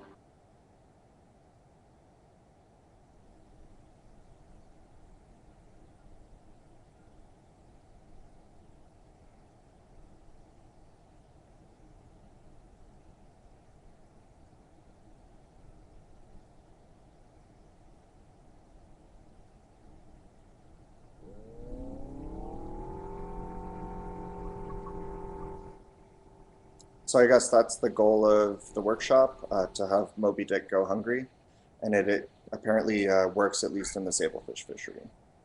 So this is a list as of 2020 of some boats using our gear. There are probably twice as many boats now as there were then. Another really important thing to look at is how practical it is to launch gear on a boat. So this is, I think, a really important innovation if you wanted to scale this up, particularly in fisheries like the toothfish fishery. But you can see the pot can be stored collapsed in a launcher,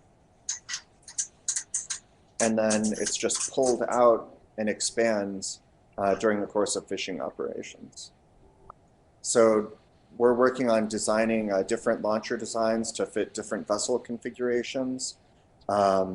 So whether you have an overhead launcher like this and a line bin, some people want to be able to put 60 to 100 pots in some sort of launching system.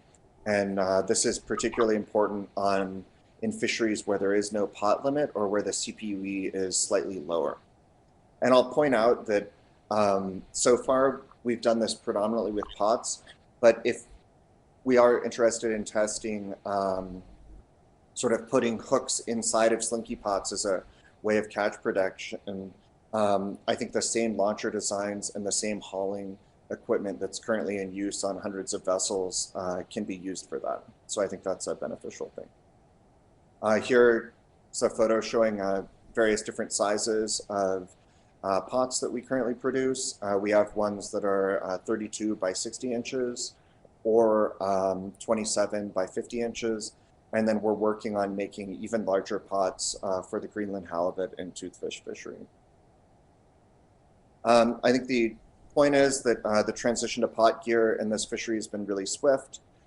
It was sort of accelerated by the introduction of this gear type in 2019, 2020. And I think that the most interesting thing for this year, which you can't see from this slide, is that now the areas that have higher pot adoption have much higher percentages of the tack actually caught. So this year, I think the Western Gulf of Alaska had a higher percentage of the black cod tack caught than Southeast Alaska. And Western Gulf is the area that uses the most pots, and Southeast is the area that uses the least pots. Bycatch in pot gear is also much lower than longline gear, and there's a nearly zero risk of bird mortality. But that, I said that earlier that small halibut getting through the Sago device might be more of a feature than a bug. Unfortunately, this is also potentially more of a bug than a feature if what you're looking for is halibut bycatch or directed take of halibut. And so in the current fishery in Gulf of Alaska, there's very little halibut bycatch overall. Some people are able to have some sets with higher halibut bycatch, but I think this is partially due to the mandated 9-inch tunnel entrance that's currently specified by regulations in the Gulf of Alaska. We've had customers, I have a customer in Russia that's been quite successful catching halibut and Greenland halibut, turbot in pots with larger tunnel entrances. So that shows you different sizes of steel entrances. And I think the important thing to note is that you can either have a small entrance to these pots to restrict bycatch or a larger entrance to try and allow more different flatter species of fish potentially into the pot. And I'd say that we could look at eliminating the tunnel entirely. And in preparation for this workshop, I did a bit of thinking about the possibility of using slinky pots like the cachalotes as currently practiced in the toothfish fishery, or just putting sort of one branch line of maybe 10 hooks at the end coming out of a slinky pot as a way to potentially try and have some catch production happen of halibut. And I think that that's something that we'd like to test, and I'd be interested in working with people to try and design ways to make that work. An idea that I've had after seeing the Sago Extreme presentation is it does seem like it might be possible to make an expanding Sago out of a spring coil with a very fine mesh net that might have some of the beneficial properties of the Sago Extreme, but not be as costly or bulky. The advantage of the coil-based design is that it's easy to set safely, haul safely, and it's proven to protect catch from whale depredation. There are currently hundreds of boats using this gear in the North Pacific. There are boats off of New Zealand that are converting fully over to this gear type for the New Zealand ling fishery. The question is, if fish wouldn't go into a pot, would they go into a coil spring, or would you have to have the hooks outside of the coil? And I guess my contention would be that it's worth sort of trying out if we can make any fishery work with pots before trying to go the route of catch protection with hooks using a pot-like design like mine, in that I think they can be tested at the same time, but the disadvantage of a single hook per pot is that you can only catch one fish. And in pot fishing, you're really going for high concentrations of fish where your CPUE is really high and you can catch many fish per pot. So, so far I haven't found a customer interested in testing the hook within pot design. And they mostly seem to prefer testing to see if flatfish can be caught in pots, because we actually already have some reasonably okay results for that. We were going to test the idea of hooks as a catch protection device in the New Zealand ling fishery, but then the standard pot design outperformed their auto lining design, so they didn't want to do it anymore. So that's the issue. Hopefully this March, I'll be able to travel to Reunion and do some testing in the toothfish fishery. We already had some limited testing in the Reunion to some other fishery around the world, even if it didn't really work very well for blackcod. So I guess I just had a couple economic considerations or general closing thoughts. One is that longline gear, especially with autoline systems, can be really economical with fairly low CPUE per hook, especially for really valuable fish like halibut or toothfish. And I think if there is a way to make designs like the Sago work in conjunction with autolining systems, then that seems like it would be really, really worthwhile.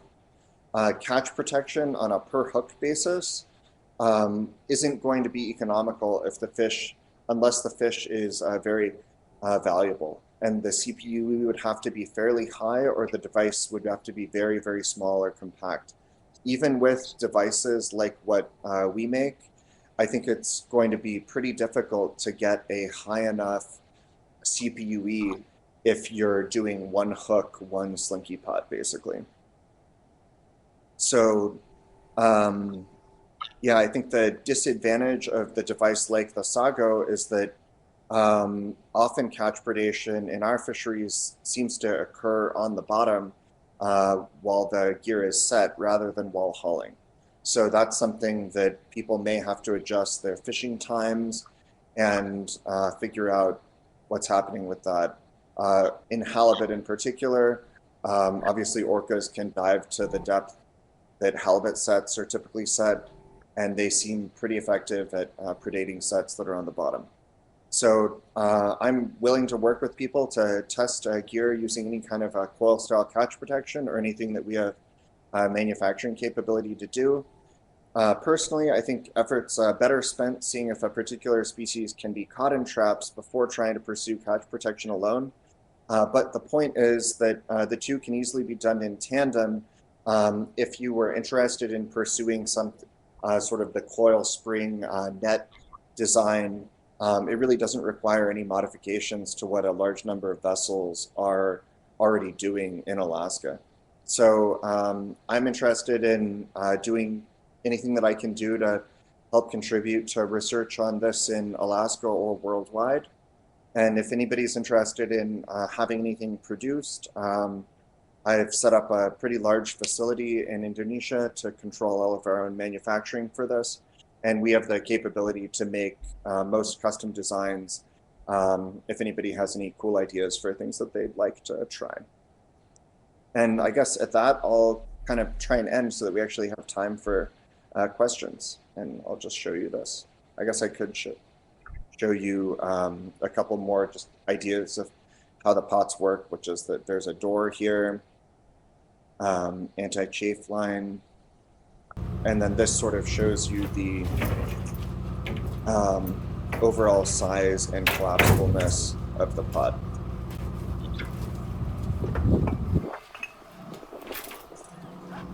So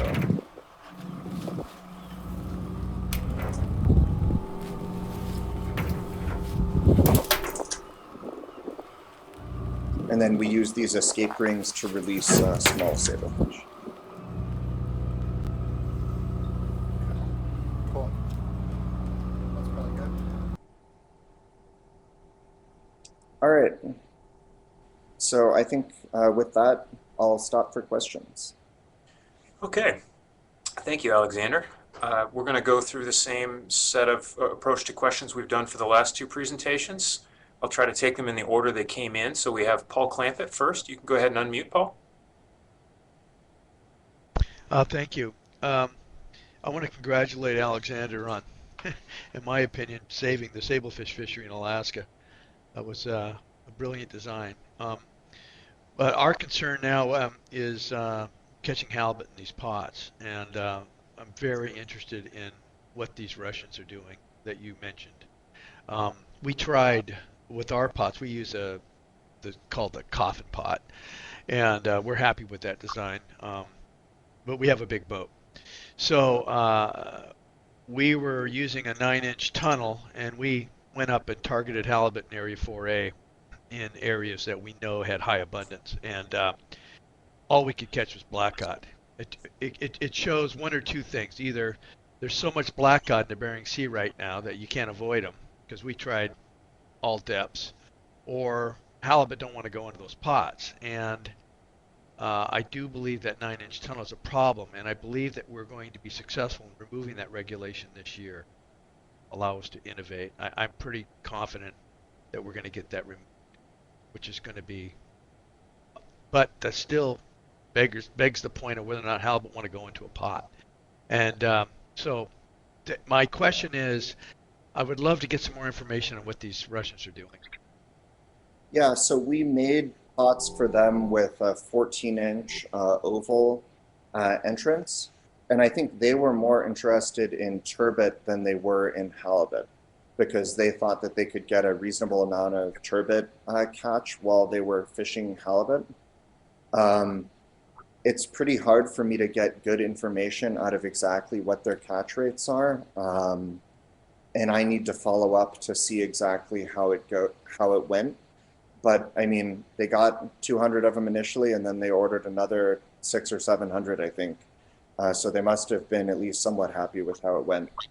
I mean, if you look at that video of just minutes of them not catching fish with some sort of weird cage and hook system, the bar might be pretty low for what constitutes success.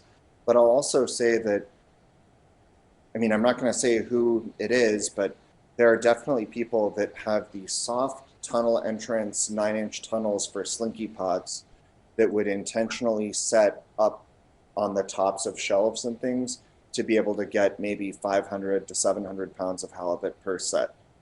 And so I think that shows you that you probably could adapt this gear type to be somewhat successful. I wouldn't say success is you're going to I mean, success in this context for halibut isn't you're going to go out and target, do a directed halibut trip and whack 30,000 pounds of halibut in a couple days. I think a more realistic metric of success is that your halibut catch while you're catching a vessel cap of black cod is roughly equal to the proportions of those two fish and a vessel cap. And the hope would be that if you're out there, that if we relax the 9-inch tunnel requirement and that you're going to go catch your black cod vessel cap, that you can catch enough halibut while you're catching your vessel cap of black cod, that it makes it a little bit less of a heavy lift to go catch halibut. But I totally agree that if we're successful this April or whenever they move to final action for the 9-inch tunnel requirement, it'll be way, way easier to test gear. Because honestly, weather in the Bering Sea isn't great, and convincing people to go out and set directed halibut pot sets when they already know they're going to have difficulty catching 4A halibut has proven to be a pretty heavy lift to get people to test gear. If we can just test gear in 3A, then that'll be a lot easier. And so one thing that we are working on is, I guess, my understanding of the regulations are that in state waters, like in Prince William Sound, you can use a larger tunnel entrance and target halibut in pots. And so I have a couple of people that are interested in trying it in the Prince William Sound black cod fishery. And that might be a lot easier to prototype and iterate and try and get better designs than having to send large amounts of gear to Dutch and fish in bad weather at the tail end of the season. Yeah, that's great. I appreciate that. It'll be interesting to see what happens in Prince William Sound. Thank you. Yeah, and I'm also happy to send you or someone else the exact same pot design that the Russians had if you were interested or motivated to test it. I sent a bunch to the leader group and to the Clipper group to test this year in Area 4. Okay, thank you. I'll be in touch. Cool. Okay, we're going to go now to a couple questions from the chat. A few of these are quick. Are the slinky pots baited? Yeah, they're baited. We have better success with bait bags than jars, and we're working on developing bait bags that are less susceptible to predation from isopods and hagfish, slime eels. And Jan Straley asks, the bottom of the Goa can be rugged. How tough is the mesh? It's pretty tough. I mean, we make a couple different models that are different levels of toughness. But I mean, the blue pot that's in these photos in front of you, they're quite tough. And I think there are people in here that have a lot of experience fishing with slinky pots and can also give you slightly less biased opinions on just how tough it is. Next, we have a question from Dave Boys. Can slinky pots incorporate escape holes for small fish? Yeah, all the pots that I sell for Alaska now have 4 3.5-inch escape rings to allow smaller fish out. And Simon Northridge asks, any issues with seal depredation from pots? We haven't had any issues with seal depredation. I've sent some pots to people in, I think, England and Ireland that were interested in testing them to see if they had seal depredation, and I think they don't have issues with seals going into the pots. But that's not an issue that seems to be a problem in the area where we would use pots. And Mark Cardy asks, can these pots be used in any fishery in Alaska that is historically hook and line? So historically, black cod sablefish was a longline fishery, and it's almost, I mean, not completely transitioned to a pot fishery, but it is, I think, in the process of transitioning to a pot fishery. And I'll add one other thing for the seal thing, which is that in most areas of Alaska, you aren't allowed to longline pots for Pacific cod. These are hugely effective way to harvest Pacific cod. And were that allowed, I think you'd see a huge shift in that fishery as well to longlining pots for Pacific cod. We just aren't allowed to by regulation. But they're small 32-foot boats that'll go out and single pot fish a bunch of slinky pots using brake rotors and anchors and stuff for Pacific cod. So if there are any European people or other groups that would be interested in trying these things for Atlantic cod, feel free to reach out to me. I know my Russian customers longline them for Pacific cod and think they're great. So, Dave Boys asks, could you flatten the coils and put in an oval tunnel for halibut? yes, and we're working on doing that. And again, if anybody's interested in trying those, reach out to me, and I'm happy to help provide some experimental gear for things like that. Okay, next on the list, I see Angus Grout has his hand up. Angus, you can unmute if you'd like to ask your question. Yeah, I was just curious what you need in terms of, sash weights to get them down to the bottom. It looks like a fair bit of kind of sail area there, and I know the old sablefish pots were really heavy, and that was how you got them down. Any particular amount you recommend, or? Yeah, so I mean, guys will put, depending on how big your string is, maybe 50 pounds in the center of a string to try and sink it, and that in addition to 2 standard long line anchors. I think when I started playing around with this and testing it on my own boat, I used to clip sash weights between every pot to try and sink it, because I mean, I sort of also believed in the conventional wisdom of pots that walk won't fish. And I think then after losing a lot of sash weights and tangling in sash weights and getting frustrated, stopped doing that. And I think it's really not as necessary as you'd think. And I think that it really depends on where you're fishing. There are areas with a lot of current where you really do want to be able to get the set down quickly, but it's not that much slower of a sink rate than longline is.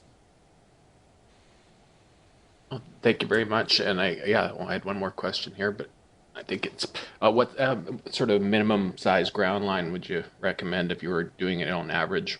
I don't know, 5 or 6 gauge set. I guess I'd say if you were doing small strings of 20 pots in inches, you'd probably minimum want to do 3/8. I've got open access people in California that'll fish 5/16. That seems really risky. Up to, I mean, I'd suggest if you're going to fish the largest models that we have in large strings of 75 to 100, 9/16 or 1/2 inch. But it would really depend on how many pots you wanted to fish and how, what the spacing would be and what kind of weather you wanted to be able to fish. I just set up a factory freezer longliner in New Zealand, and they're going with 16 millimeter ground line because they want to be able to fish strings at 200. So. Thank you. Josh Dunham asks, what is the mortality rate for halibut caught in these pots? I think that's something that we should look more into, and there should be studies done on. Obviously, if you set in an area with a lot of fleas or isopods, you can have pretty quick mortality even on longline sets. So that's really the main factor. But you also catch a lot of halibut that are small and seem quite lively and don't have any abrasions on the skin or anything and look like they would be fine if thrown overboard. But I think that's because this is something that sort of came from me as a fisherman rather than me as a biologist, and we haven't done any real studies on this, apart from one study that was done on the black cod survey boat with a few strings this summer. I think we don't really have great data on as much as we would like. And Ingen asks, is there any design features to avoid ghost fishing if the gear gets lost? Yeah, so that's the way that I originally designed it was to have two doors.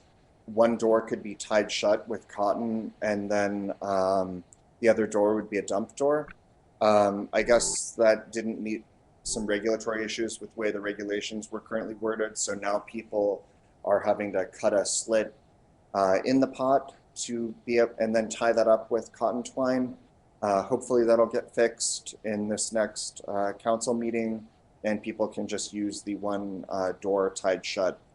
That's a superior escape mechanism for this pot design, in my opinion.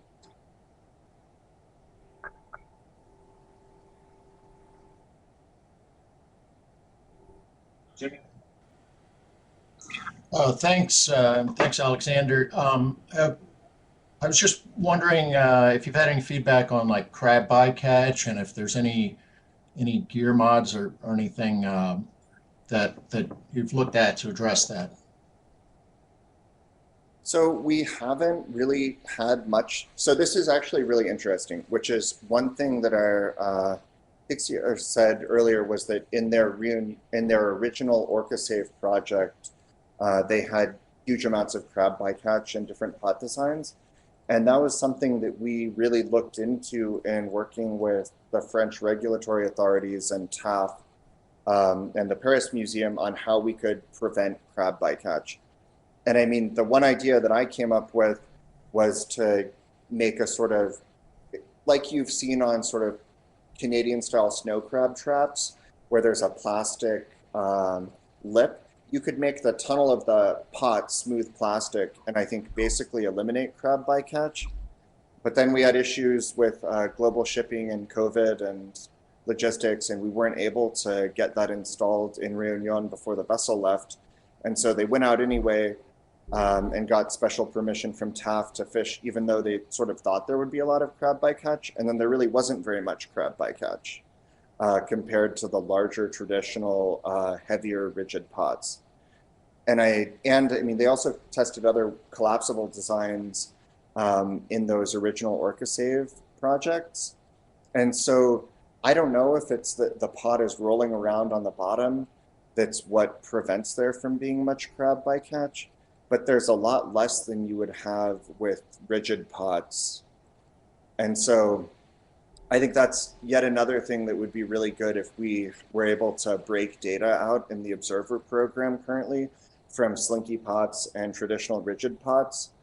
But that's something I've thought about. I've also thought about doing, it wouldn't be that hard to have an anchor below each pot and then maybe a PVC pipe over the line that's a meter or something, and then a hardball floating the pot in the surface. And if you really wanted to fish in areas with king crab bycatch concerns, like say you wanted to do this as a longline pot fishery in an area that was closed to bottom contact gear due to crab bycatch, I think you could pretty easily suspend these things off the seafloor and basically bring crab bycatch to zero. I don't know how much that would impact the fishability of it, and I don't know whether you'd be in areas where there's so much current that your pot would end up on the seafloor anyway. But I guess the long story is, in the brief amount that we've tested this so far, it seems like anecdotally there's less crab bycatch in slinky pots than there is in rigid pots in the Gulf of Alaska. And on the actually like professionally collected data set that we have from Kerguelen and Crozet, there's much, much less crab bycatch than there was for the OrcaSave project.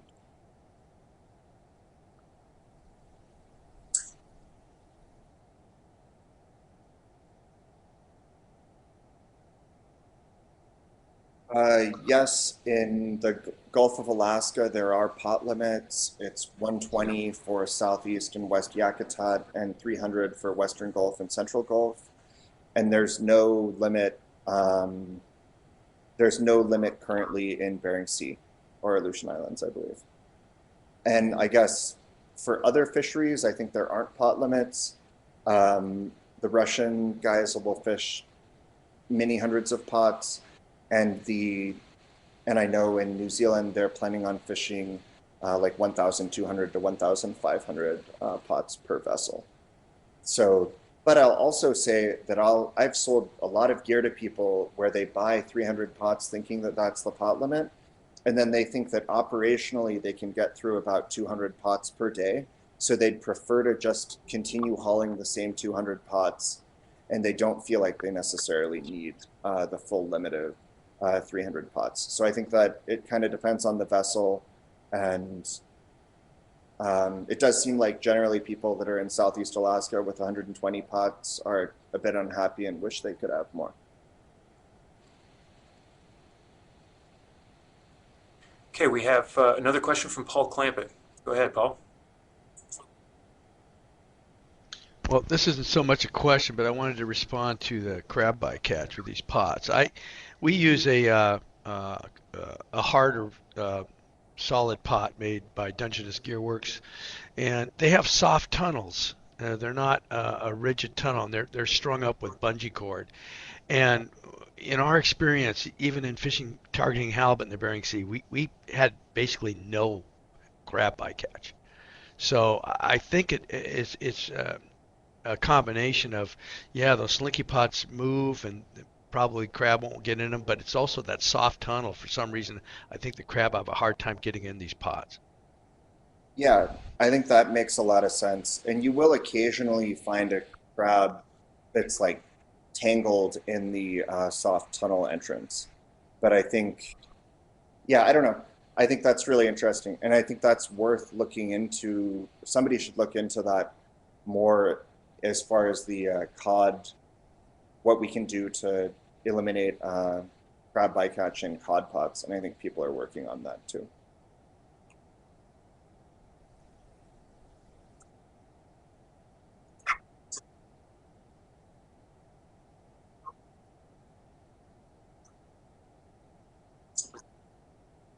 A coil to be set up to stay coiled underwater, and then some sort of a trigger mechanism attached to the ganion that would release it at the time of retrieval or when the hook is bitten.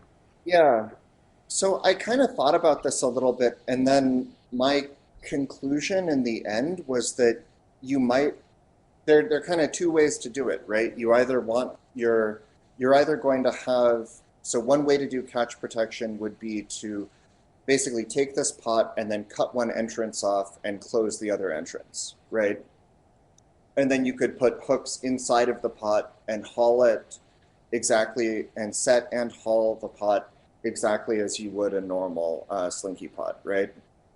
The other way is you could have hooks coming out of the pot and then be on the surface, of the seafloor, and then try and draw those hooks into the pot when you go to haul. And then the third option could be try to have it collapsed and then have the fish pull on something and then the pot collapse, and then the pot goes and covers the fish. And I guess my conclusion in having thought about this a little bit is that it seems to me that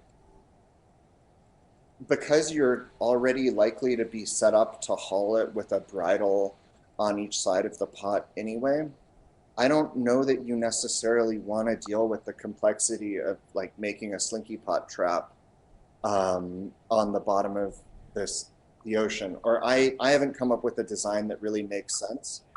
I think that the kind of thing that does seem like it would be totally doable is making like a slinky pot sago style hybrid device where you have trot lines and a branch line, and then you set out a series of hooks, maybe 20, 30 hooks, and then you have your slinky pot slide down.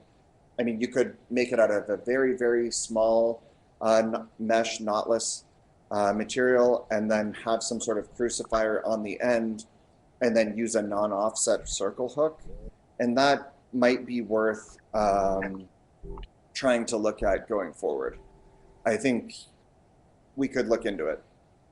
But the answer is no, I haven't come up with a good way to trigger a pot from being caught that then goes down. I sort of almost like the idea more of setting it normally and then having it slide down to either protect one fish or try your luck at running different fish through some sort of improvised crucifier device.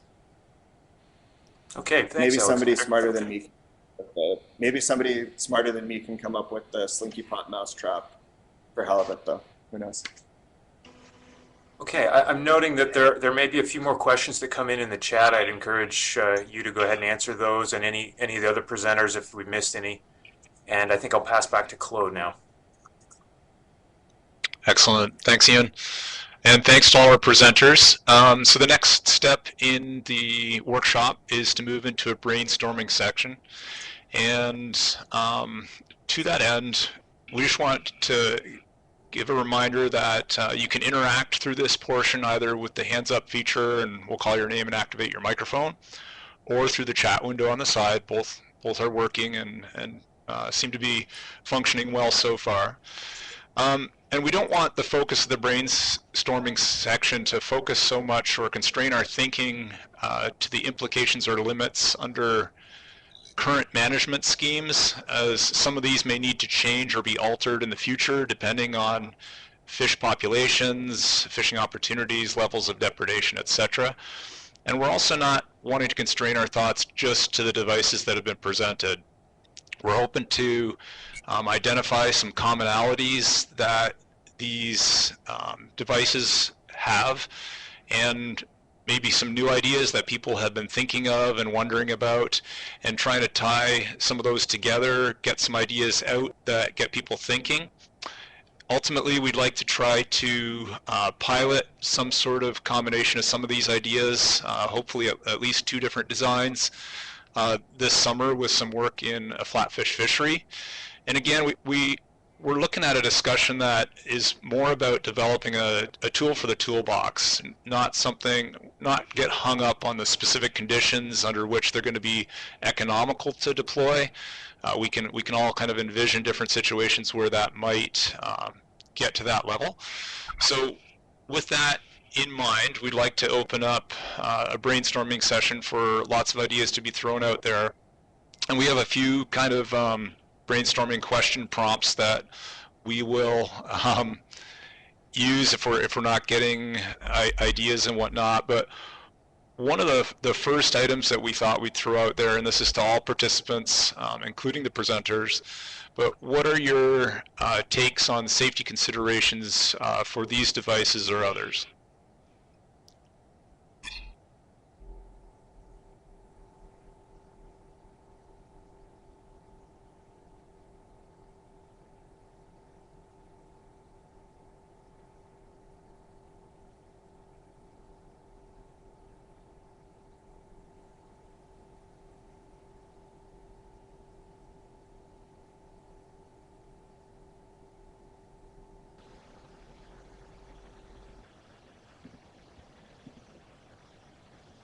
Your hand up if you would like to speak, please go ahead.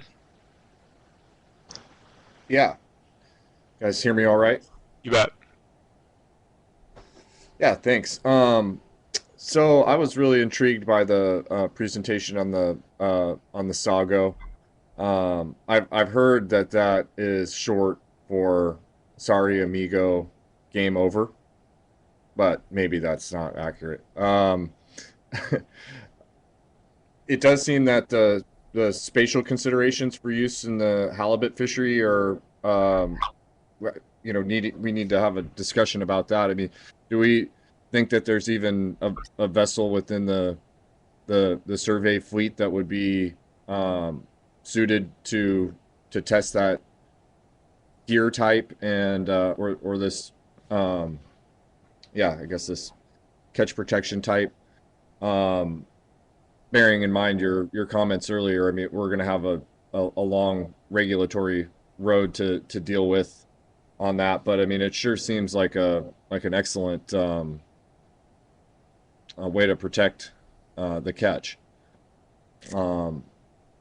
But I mean, for the use on my vessel, 58 footer, I could imagine trying it out, but we'd have a difficult time probably experimenting with more than one, for example. But yeah, I put something in the chat there about how I could kind of visualize a modular system that would have more of a rectangular shape in the center that could fold in on itself and be relatively flat, and then kind of remove either side for where the fish are entering into the pod, and the line is exiting. Yeah, so of course we have to look into both the design and the size when it comes to halibut.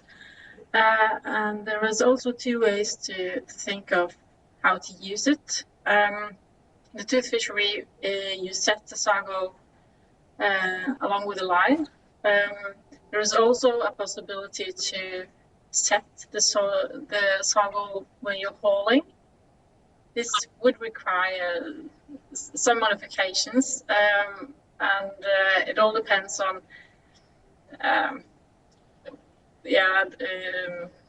how much catch you expect to get, and just there are different ways to do it, but you can use the sago when you're hauling, and that would require fewer sagos on board, and you only need the ones per line and not every line, if that makes sense.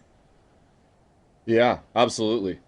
Yeah, that makes a lot of sense. I know that there's been some guys that experimented with using a large barrel and kind of setting up a very similar concept to what you guys have done on a much more professional level, but that seems like an excellent alternative to have a system to where you could deploy it when whales became apparent that they were predating on the catch.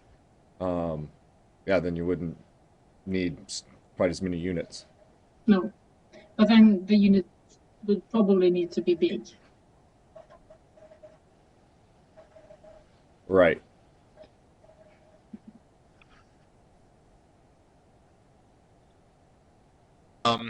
Lynn or Ingen, in the image on the background slide here, we captured a shot of kind of an artisanal fishery that was attempting a product, and just above the sago picture there. And have you guys tested or experimented with different material? So hard plastic versus aluminum, or some other material that might be lighter and more modular for a smaller operation to integrate into their system? Not really, because we have been focusing on the tooth fishery, and we needed the construction to be like really solid, and also we choose aluminum that degrades in salt water. Maybe you, Ingen, and Omar can pitch in on more about the material, but of course it's possible to make them in other materials as well. Plastic kind of or similar to that were not a solution for tooth fishery, but yeah. Omar and Ingun, do you have any more comments? We choose the aluminium because of the weight. The plastic, this is based on the gravity, so we need a sort of weight on this. It's like 140-50 kilos. So we need that weight. We figure out of that, but of course it's possible to make it different. Yes. But we haven't tested other materials than aluminum. No, that was the plastic was one of the reasons was the pollution things. So we didn't want to mix any plastic or that kind of fiber into this. So that was to try to keep a green profile.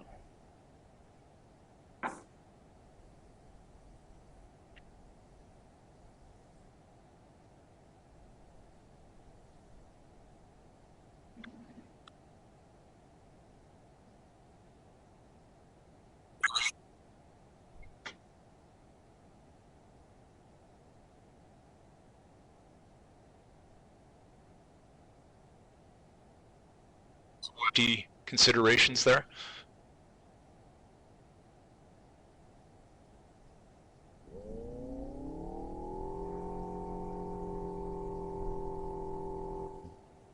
Can you repeat the question, please, Claude? Sure. I was just interested in if you have had, in any of your studies, concerns raised over safety aspects that we would need to be considering if we were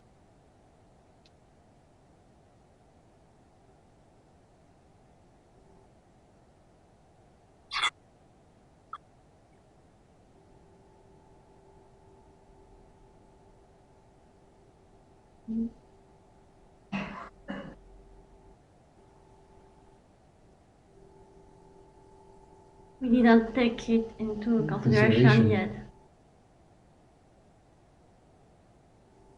In the case of pelagic longline, but I don't know for demersal. Maybe Tanguy or Paul. Yeah, thanks, Claude. The trials that Tanguy presented, I think what the device itself doesn't represent large safety issues for the crew. But this is definitely something that is incorporated in the protocols when testing. The observers has a field for whether fishermen can hurt themselves when trying to deploy the device or to retrieve it. And Tanguy didn't present those, but it wasn't a safety issue regarding the umbrella that were tested in southern Indian Ocean.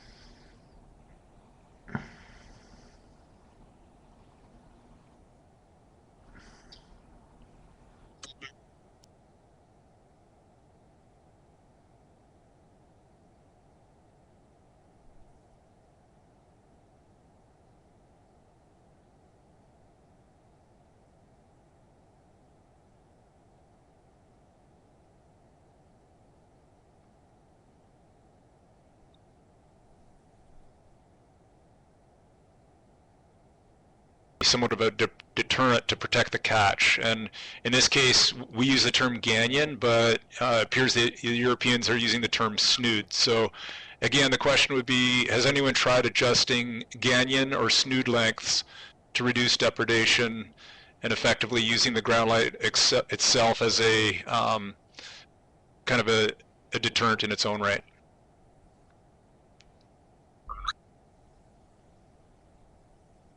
Just a quick comment on that before getting comments from others. As Tanguy mentioned, the assumption of using shorter gangions or snoods came from underwater video footage that we got of the killer whales interacting with the long line. And it seems like when the fish, when the snood, the gangion, gets tangled a little or gets rolled around the main line and kind of pushes the fish and stick it to the main line, the killer whales are having trouble to grab it. So this is what triggered the testing that we presented.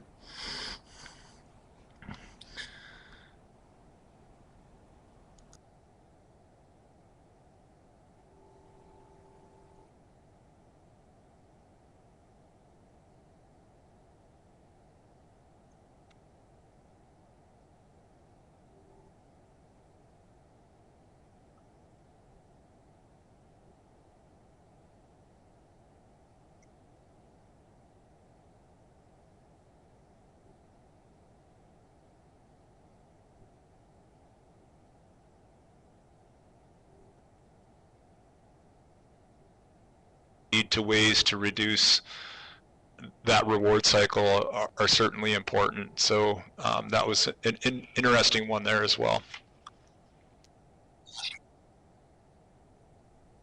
Have any of the fishermen experienced or experimented with changing gangion length when whales are present?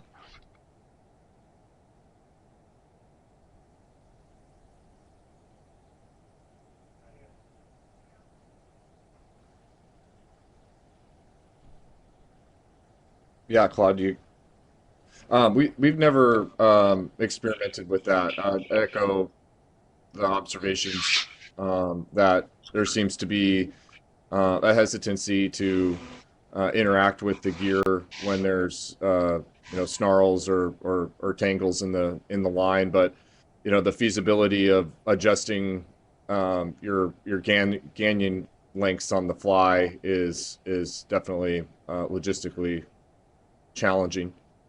I did just mention in the chat that we've been experimenting with the Mustad Save Wave collaborative acoustical deterrent, both in the sablefish and halibut fisheries the last 2 years.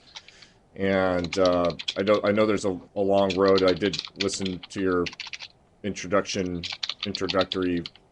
video that the active gear strategies were considered to be the most promising going forward. But we're certainly having a lot of encouraging results using the acoustical deterrent, and I have a lot of dreams of making that a more effective solution years into the future, possibly incorporating like a small autonomous skiff that would have the unit out in front of the vessel, more representative of where the line was actually in the water relative to the boat, versus having it just currently we suspend it from a crane. And I think if the sound profile was more over the line, it could be more effective. But anyway, that's just another, I think, kind of relevant to this discussion, brainstorming wise. Yes, thank you for that. And we purposely didn't touch on the Orca Saver at this particular conference, and it certainly has potential to be protecting catch that's on the gear already, but it also kind of crosses a line into a different realm of research that's currently underway as well on what they call deterrence studies. And I know there's several members on the line today from National Marine Fisheries who do plan on having some workshops later in the spring regarding deterrence and deterrence approaches to this challenge. So they may be able to provide some information in the chat. And just as an aside, we do plan on having a follow-up discussion with them prior to those meetings regarding the results of this workshop itself as well. So, but it's certainly a tool that's being used to different rates of success out in the fisheries as well.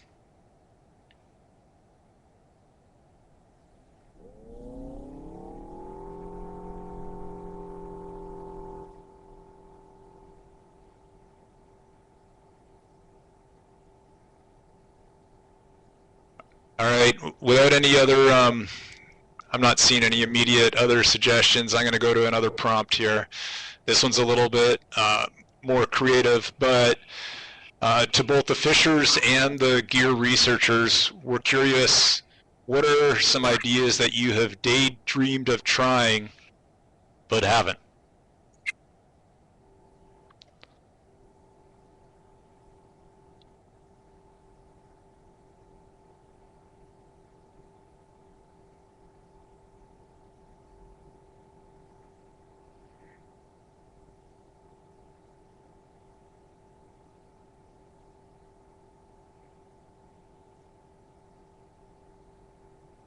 So Josh, if you want to unmute your microphone, you've got your hand up, and then second will be Adam after you're complete.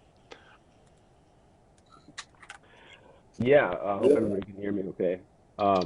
I just had a thought regarding the Sago unit, and I was wondering if any consideration had been given to having some sort of remotely operable fish stripper on the exterior of the unit.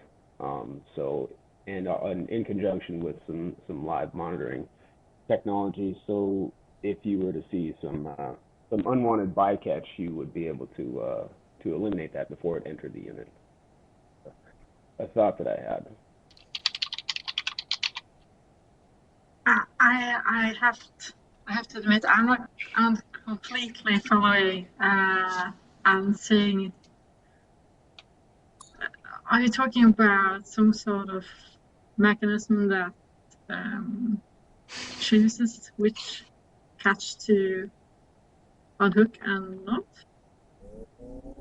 Yeah, it would be similar to the fish stripping component system that we have now on longline vessels, where you're able to open or close the crucifier, if you will, depending on whether or not you want that fish to be removed or stay on the hook.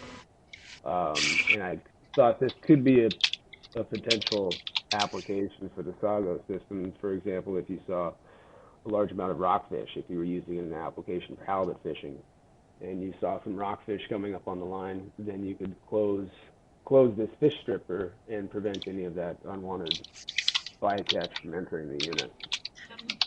I don't think we have thought about anything like that because it's not relevant for the tooth fishery, I think, but I'm not sure regarding the halibut. But what we are looking into is to find solutions that reduces the damage done by crucifying. So maybe that is a good way to go forward, is to make sure that the crucifying itself doesn't damage or doesn't do that much damage than it traditionally does. Yeah. But I'll note the suggestion. Yeah, it's noted. Thank you. But we hadn't thought in this direction before. Okay. Well, that was it.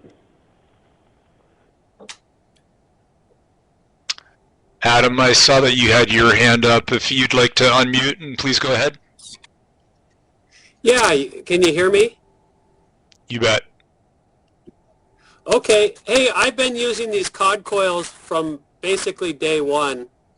And I guess the first thing I would like is a huge one, like a 30-footer, you know. Also, I'm wondering how far off the bottom the black cod are. So actually, as you increase the pot in size, how big can you go until the black cod just don't want to swim into it anymore? You know, how, like 10 feet off the bottom, 30 feet off the bottom, whatever. Also, we've caught tons and tons of halibut in these things with the 9-inch tunnels. You know, they're small, but we've got like, you know, 40 to 45 pound to almost 60 pound halibut in these things.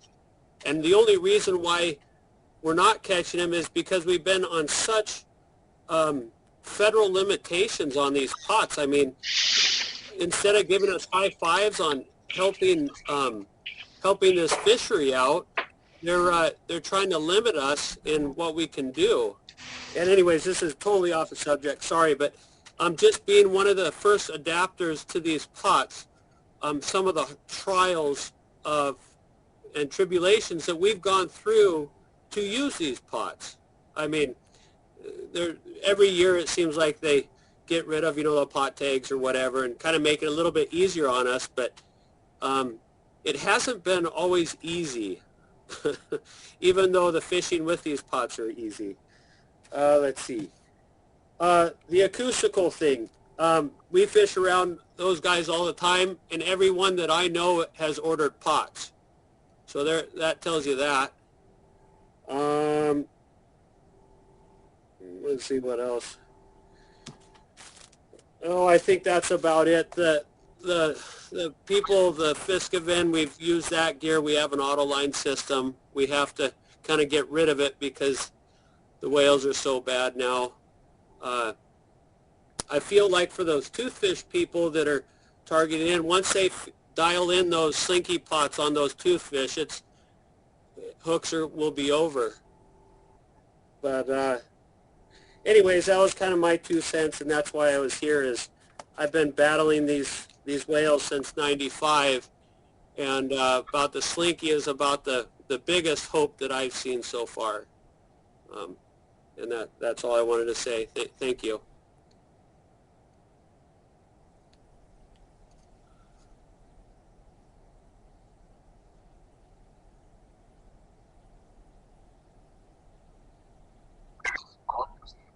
long cod.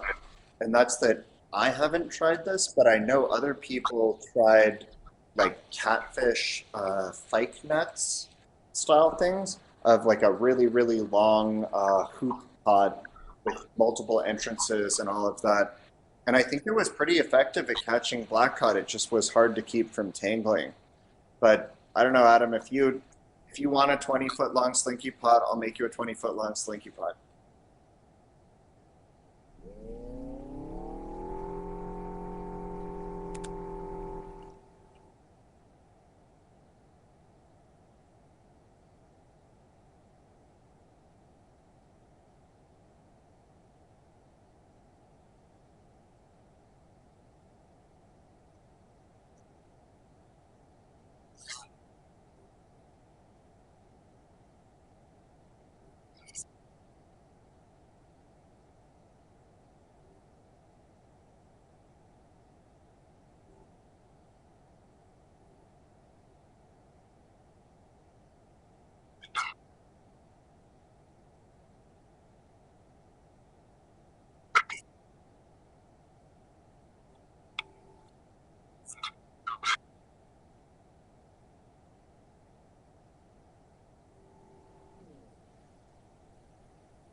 Time. You can have a look at it. Yeah. So essentially, they're interested in instead of releasing fish from the hook itself, releasing the snaps that hold the hooks from the ground line. Is to basically make a weak Ghanaian.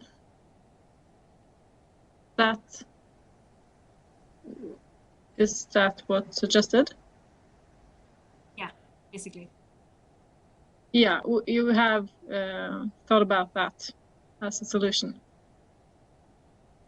It is a possibility, but we haven't tried it because, yeah, for us, unhooking isn't a problem. But yes, it is most likely doable. Okay. Paul.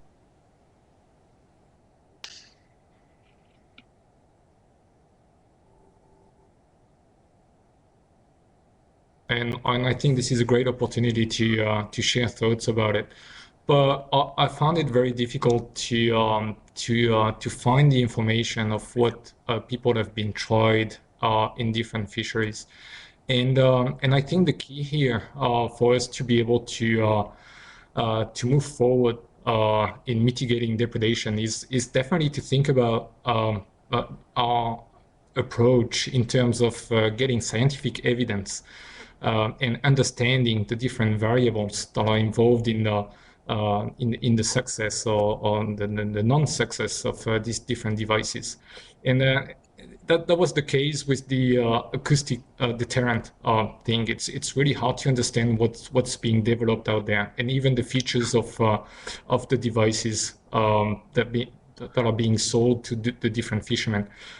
So I was just wondering if people have any thoughts about how we could come up with a framework and to be able to get numbers on the different aspects of the fishing that could be useful for other fisheries as well, and get that out there into maybe scientific papers would be a good way, but also other type of support.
Sago Solutions and Cod Coil.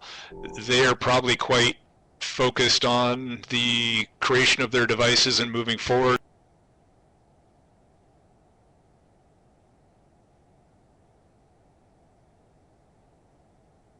Defended, and I think a lot of the researchers here are also interested in finding ways to capture some of that information so that we can meaningfully inform fisheries managers who are interested in this challenge, and marine mammal groups who are concerned about the welfare of the animals that they're tasked with managing as well. So I'm going to I noticed that Alexander has his hand up. I'm going to take that, and then I'm going to do a brief wrap up because we're bumping up against the end of our window, but we will keep this open for another half an hour if there's a desire for further dialogue. But I'll kick it to Alexander first, and then I'll step back in.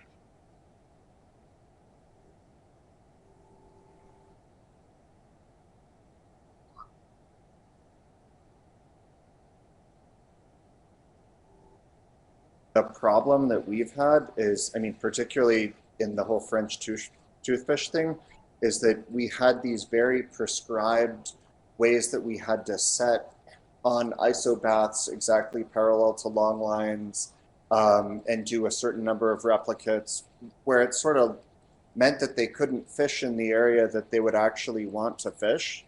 And so, because you'd want to set on structure and set up set not parallel to an isobath and do things like that. And I really think that we need to be aware of both things. One is that it's really important to get this data, but the other is that if the goal is to sort of throw a bunch of stuff at a wall and see what sticks, we really need to be able to give fishermen the freedom while you're collecting the data. Scientists have to be willing to defer to fishermen that know how to fish and are willing to try different risky things, even if it doesn't necessarily fit a protocol. And so that's been that's been my big issue in doing things under EFPs or like experimental fishing permits or having quota set asides for experimental stuff, is for me and for my customers, it's often been easier to go out and try stuff and see what works, and then get an EFP after the fact if it looks like you really need something that's going to be a departure from existing regulations. And I think that, I mean, that kind of goes to Adam's point, which is that I think he would be willing to try and other people would be willing to try things that maybe 80% of it wouldn't work and we'd just waste a bunch of money trying stuff. But I think it's worth trying things, but then it's also worth saying, all right, well, this is costing a bunch of money in bait and fuel, let's can it because it didn't work, and move on to something else. So that's just a comment that I have about all of it, is that if you're going to do it, you've got to try a bunch of different things and be willing to deviate mid-protocol if it doesn't look like you're catching any halibut or whatever.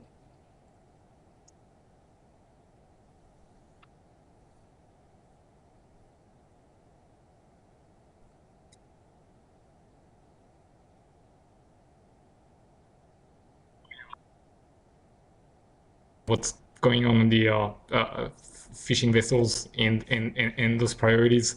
But yeah, as you said, at the end of the day, the fishery managers are expecting reliable support to implement things at larger scales, and that's the trick, right? So they ask for that sort of evidence before allowing people to use them. So yeah, I think we could all collaborate in that and try to come up with some protocols that are not too heavy for the fishermen and still providing some reliable information. Excellent. Thank you. So as I mentioned, we're coming up to the end of our publicized timeline, and we are trying to be sensitive to the fact that we have participants from around the world. Some of you, it's getting later at night. Others here in the area that we're at have other meetings coming up. But we would sincerely like to thank you for your time and participation in today's workshop. We encourage you to share suggestions or ideas after the workshop, so continue communicating with us via email, phone calls, whatever you need.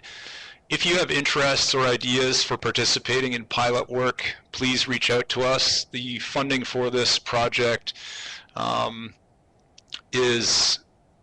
encompasses some of that sort of pilot field work for the summer of 2022. We'll be conducting that and putting out bids for that later this spring. We hope you found the information and discussions today meaningful, helpful, and that they may produce other thoughts or ideas when you see just a completely different approach to this issue in a different part of the world. We will be sending a summary document of the findings and next steps out to all participants in the coming weeks, and we'll be posting a recording of the workshop so that you can look at it, review it, see different parts, that sort of thing. And then last but not least, before some of you leave, we'd like to thank the support of our sponsors and partners on this, and the support staff in the background of the presentation software that you have in front of you today. So having said that, we'll close the workshop officially for those that need to go, but we'd like to keep this venue open for the next half hour or so, or until interactions are drifting off, just to try to capture it. If you're available to stay, please feel free to do so, and if not, please reach out if you have other ideas, questions, and that sort of thing, either to myself, myself or Ian. Ed, if you could put up the slide that has other people's emails on it, the last slide on the 3-slide item. You can reach out to us that way. Noelle Yoakum with the Bycatch Reduction Engineering Program over at NOAA Fisheries. They're a key funder of this, and she is also a good contact for this work. And we also give a nod to the Deep Sea Fishermen's Union, who was a supporter of us when we were applying for the funding for the workshop and the pilot work.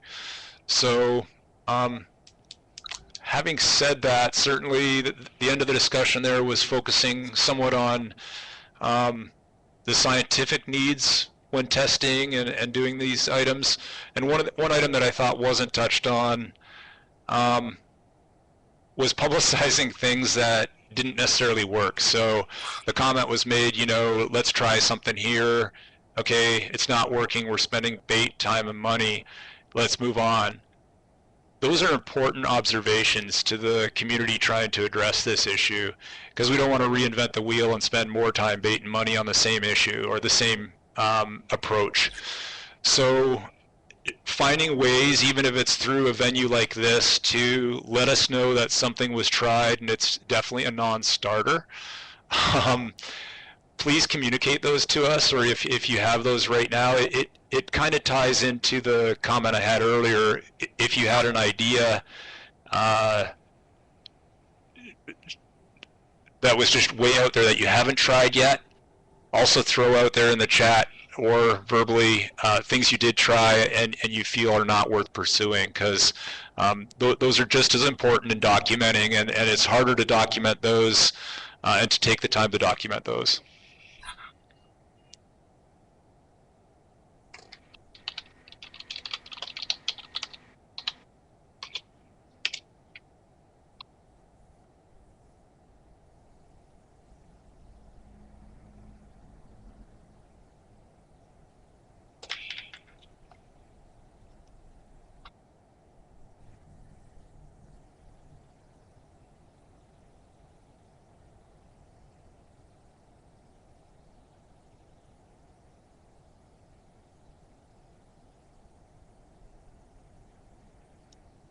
So Alexander, would you mind expanding on the comment you have in the chat about the potential for some sort of hybrid cachalote sago style? Just what you're thinking of, just off the top of your head.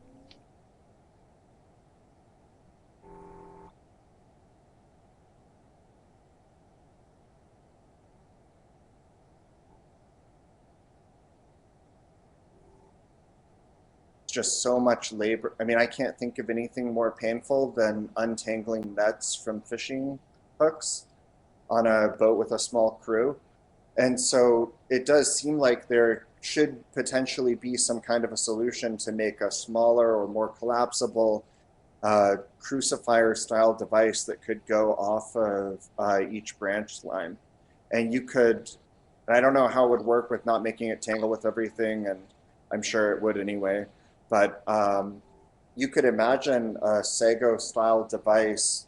I mean, you could make it out of a coil collapsing kind of material with like really thin, with strong material on the inside, and then have each branch line run through that, potentially have a really heavy anchor on your device, and then a galvanic timed release on the top of the device so that it doesn't pull down through the hooks while it's sinking to the bottom, but then it would somehow, but then the galvanic release would trigger, and then you could pull it through based on the resistance of the anchor as you're moving it up to the surface. I think it would take a lot of design and figuring out how you could do that and exactly how many branch lines you could get without it just becoming a nightmare. Maybe it's 10, maybe it's 100. It's really hard to know, but I think it's worth maybe thinking a little bit about.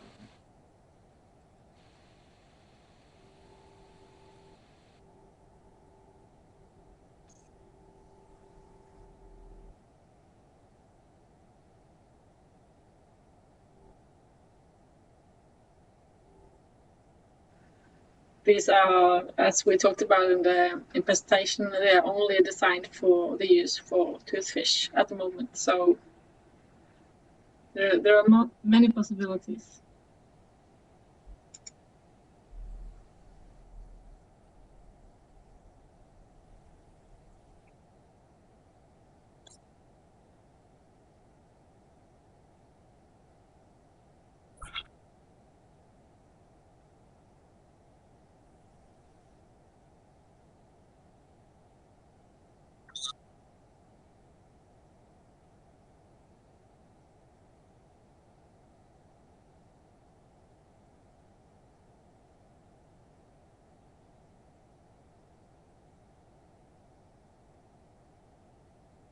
If depredation began happening, and then you wouldn't have to have as many, and you wouldn't have to deal with them all the time. And I note that there's some other technology out there. For example, there are some acoustic release devices that are being tested in other pot fisheries to keep the lines out of the water column that can be triggered by the vessel. And so I could imagine combining technologies with other ways, other things that could be deployed underwater. If in fact whales showed up, you could essentially trigger your system and release these devices when you needed them, but not have to deal with untangling snarls and other things. And so I'm just wondering if anybody has any thoughts on things that might work if you could deploy them at will rather than having to have them turned on all the time.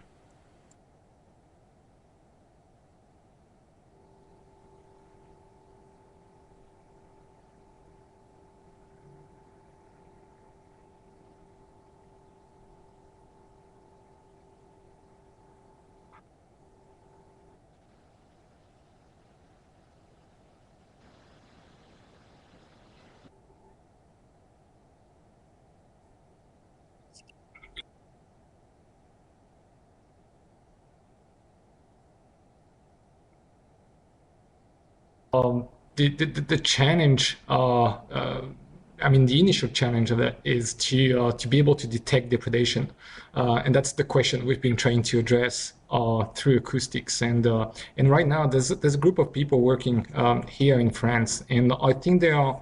I saw Jonathan Gordon as part of the participants to this workshop, and that's based on his early work on that. But it's definitely being able to transmit the information about the acoustic presence of the animals around the gear in real time or near real time to the fishermen. When it comes to triggering a system, a protection system from the distance, I leave that to the Sago people and others. But yeah, detecting depredation is, and especially for sperm whales, which are easier to detect acoustically from great distances, that's definitely a direction we should further think about. Thanks, Paul. Next up, Garrett. Yeah. Yeah, just weighing in on this thought. I am aware that there's certain limitations technologically, ranges. We've experimented with gear tracking transponders underwater to more accurately place our gear on the deep water edge in the harder habitat where the sablefish are located, and the limitations on the depth ranges for that hardware is around 400 fathoms, and then you risk damaging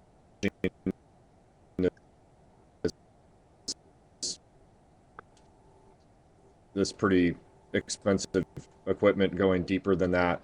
But being that the halibut are a shallower water species, it could be something that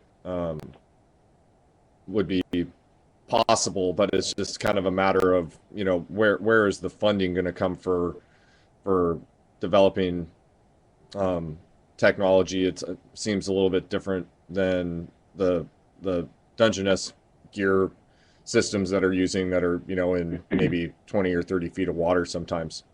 But I guess that's a So you're breaking up a little bit there, Garrett, but we appreciate the comments on the current limitations of kind of range of communication of those devices, as well as the depth range of that hardware. But good comments. We appreciate that. Next up is Josh Dunham. Yeah, thanks. I just wanted to follow up on the comments that Paul had made regarding knowing when whales are in the area and when you should or shouldn't be hauling gear. We've been working with a company based up in British Columbia to develop kind of a hydrophone that will be attached to the buoys on your sets. And the idea is that if there's whales present, within so many miles, then the operator would be notified of that, and they would, based on that data, they could determine whether or not they want to actually haul their set. And so that's something that we're working on. We were going to try and collect some sound signatures this past season, but it didn't end up working out. So, but that is something that's in the works, and I think that's going to be a really valuable tool in the end for all the users.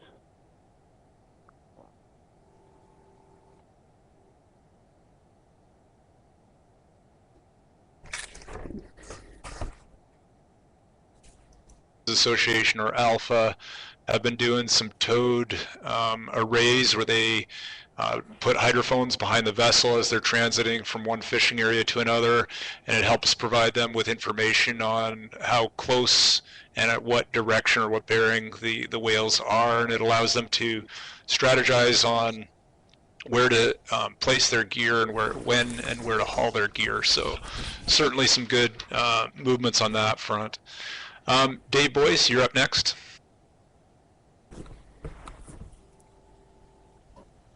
Can you hear me, Claude? You bet. We got you loud and clear. Yeah, just a kind of a wacky thought here. I think we talked about this at one of the earlier whale workshops, but maybe technology's moved on far enough here that it might be feasible. With infrared sensing from satellites, these animals all have to come to the surface to breathe, and I think probably there's a kind of a heat signature that could differentiate between different types of whales. Certainly, if you had some sort of algorithm that was looking for certain groupings of whales, like for instance in British Columbia, it's the northern residents that do almost all the damage in the halibut fishery, and there tend to be certain groups of them that travel together, and there ought to be a way that in this day and age of kind of tracking those animals from the sky via satellite. And every boat on the coast is running a plotting system of some kind, and we're all hooked into satellites one way or another. I would think at some point anyway, we ought to be able to track these groups of animals as they move around the surface of the ocean. It might be a little harder on rough days than on calm days, but I'd be really pleased to see where that northern resident group was before I set my gear, and I'd make a decision based on that, in which direction they were going and where they were, that sort of thing. And I know it's not really germane to the equipment stuff that we've been talking about at this workshop, which I found to be really fascinating, but I just wonder if that fantasy might ever come true. Yeah, thanks for that input, Dave. That's a good comment. I've seen some work actually being done on whale signatures with satellite. I don't really have a sense of how advanced that is, but it certainly would seem that there might be some potential there as well on the kind of knowing spatially where these animals are and communicating that within your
grip in that area, just to mitigate all those various costs that are associated with it.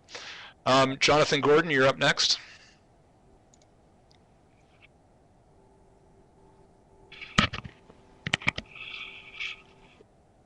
Sort of responding to Paul's mention of some research we were involved with up in Sitka with Alpha and Jan Straley at the university there, which involved developing an automated system, particularly for detecting sperm whales, using passive acoustics, and involved giving local fishermen who operate from quite small boats towed hydrophones that they could use. And then in the second year, we developed a highly automated detection method, which then sent short satellite or messages back by satellite to Alpha, so that information could be used by the next fisherman, and as you were saying, could be used to sort of have a strategy for where to go and where to set lines. So it provides both information for the fisherman who has the equipment, and for others in the fleet who can use that information. And I think some of the challenges for us were that we had to develop a system that could move from boat to boat and be operated, on different boats. So something operating from larger boats that could be installed would be far more practical. And then I think the next problem was is that the only thing you could do with that information? So it's very interesting to hear today the idea of, well, maybe there are some other sort of mitigations which might be activated if you knew that whales were around. But certainly for sperm whales, passive acoustics is the way to find them and to know where they are, and possibly for killer whales as well. We just haven't had an opportunity to work on that. And that system's really quite developed, and all the software is open source and freely available. And we'd be really keen to see that go forward and to see it used or trialed in other fisheries. So anybody who's interested in using that, either as a method in itself or as a way of helping with other mitigations or in trials, just to know more about the behavior of animals in the area. We'd very much like to hear from them. Excellent. Thanks for that follow-up, Jonathan. Alexander Stubbs, you're up next. Yeah, I guess I just wanted to, I guess this is going to sound somewhat self-serving because I'm the guy that makes pot gear, right? But I do just want to point out that, the other thing that could be tried for halibut and turbot in the North Pacific is trying different pot designs as part of this project. And it's kind of, and I guess I don't quite understand the historical reasons why this was focused on catch protection once the fish is on a hook. But a lot of these potential solutions that we're looking at, including things that I might try and come up with to help move this forward, are a lot more cumbersome than just trying to come up with a way to make a fish go into a pot and a design that works for that. So is that something that this group of people is interested in pursuing, or is that something that we should just continue pursuing as private industry? Or, I guess my point is we can make a slinky pot with hooks for the purposes of testing it, but it makes sense to also test, if Adam and other people say that they catch halibut up to 40 or 60 pounds in a pot with a 9-inch opening, and you guys already have an EFP that's active, it might make sense to try and look at using unrestricted gear design for pots in conjunction with ways to be able to protect hooks, since it looks like any of these possible solutions are not going to be some like direct snap on to an autoline system that people have originally.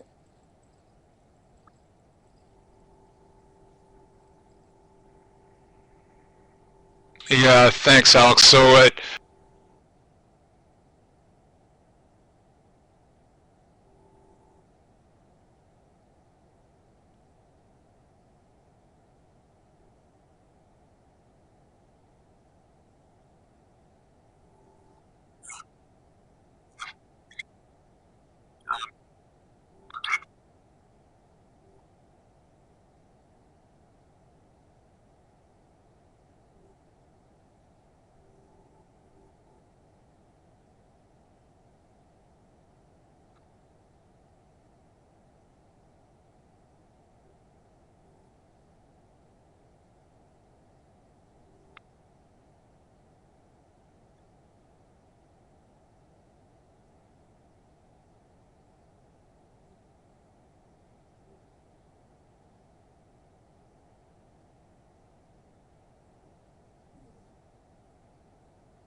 to either a underwater shuttle that allows us to move fish into that and protect them as they come towards the surface from depredation, kind of in the water column, or some sort of coil element that dovetails into some of the French products, where you are releasing something around the fish after it's been captured, and that coil really, it has that active spring action.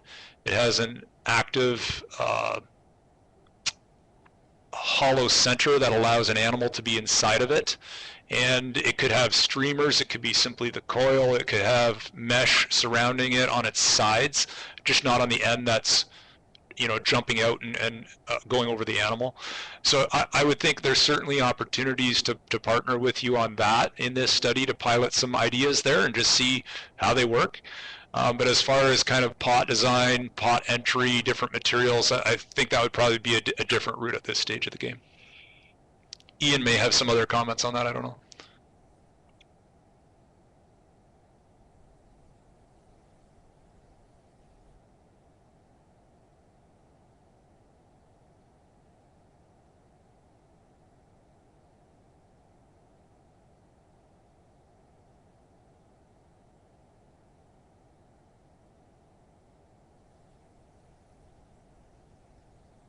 Okay, well, I think this is probably a good opportunity to thank everybody that participated in this, and hopefully the software platform was sufficient for your needs, and that you were able to gain some meaningful interaction and ideas. We certainly have.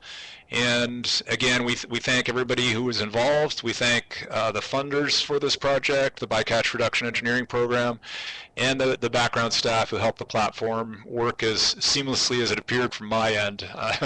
It's probably a different experience for each user out there as well, depending on your bandwidth. But thank you very much for your participation, and please don't hesitate to reach out and contact us for further follow-up, and we'll be doing the same as well.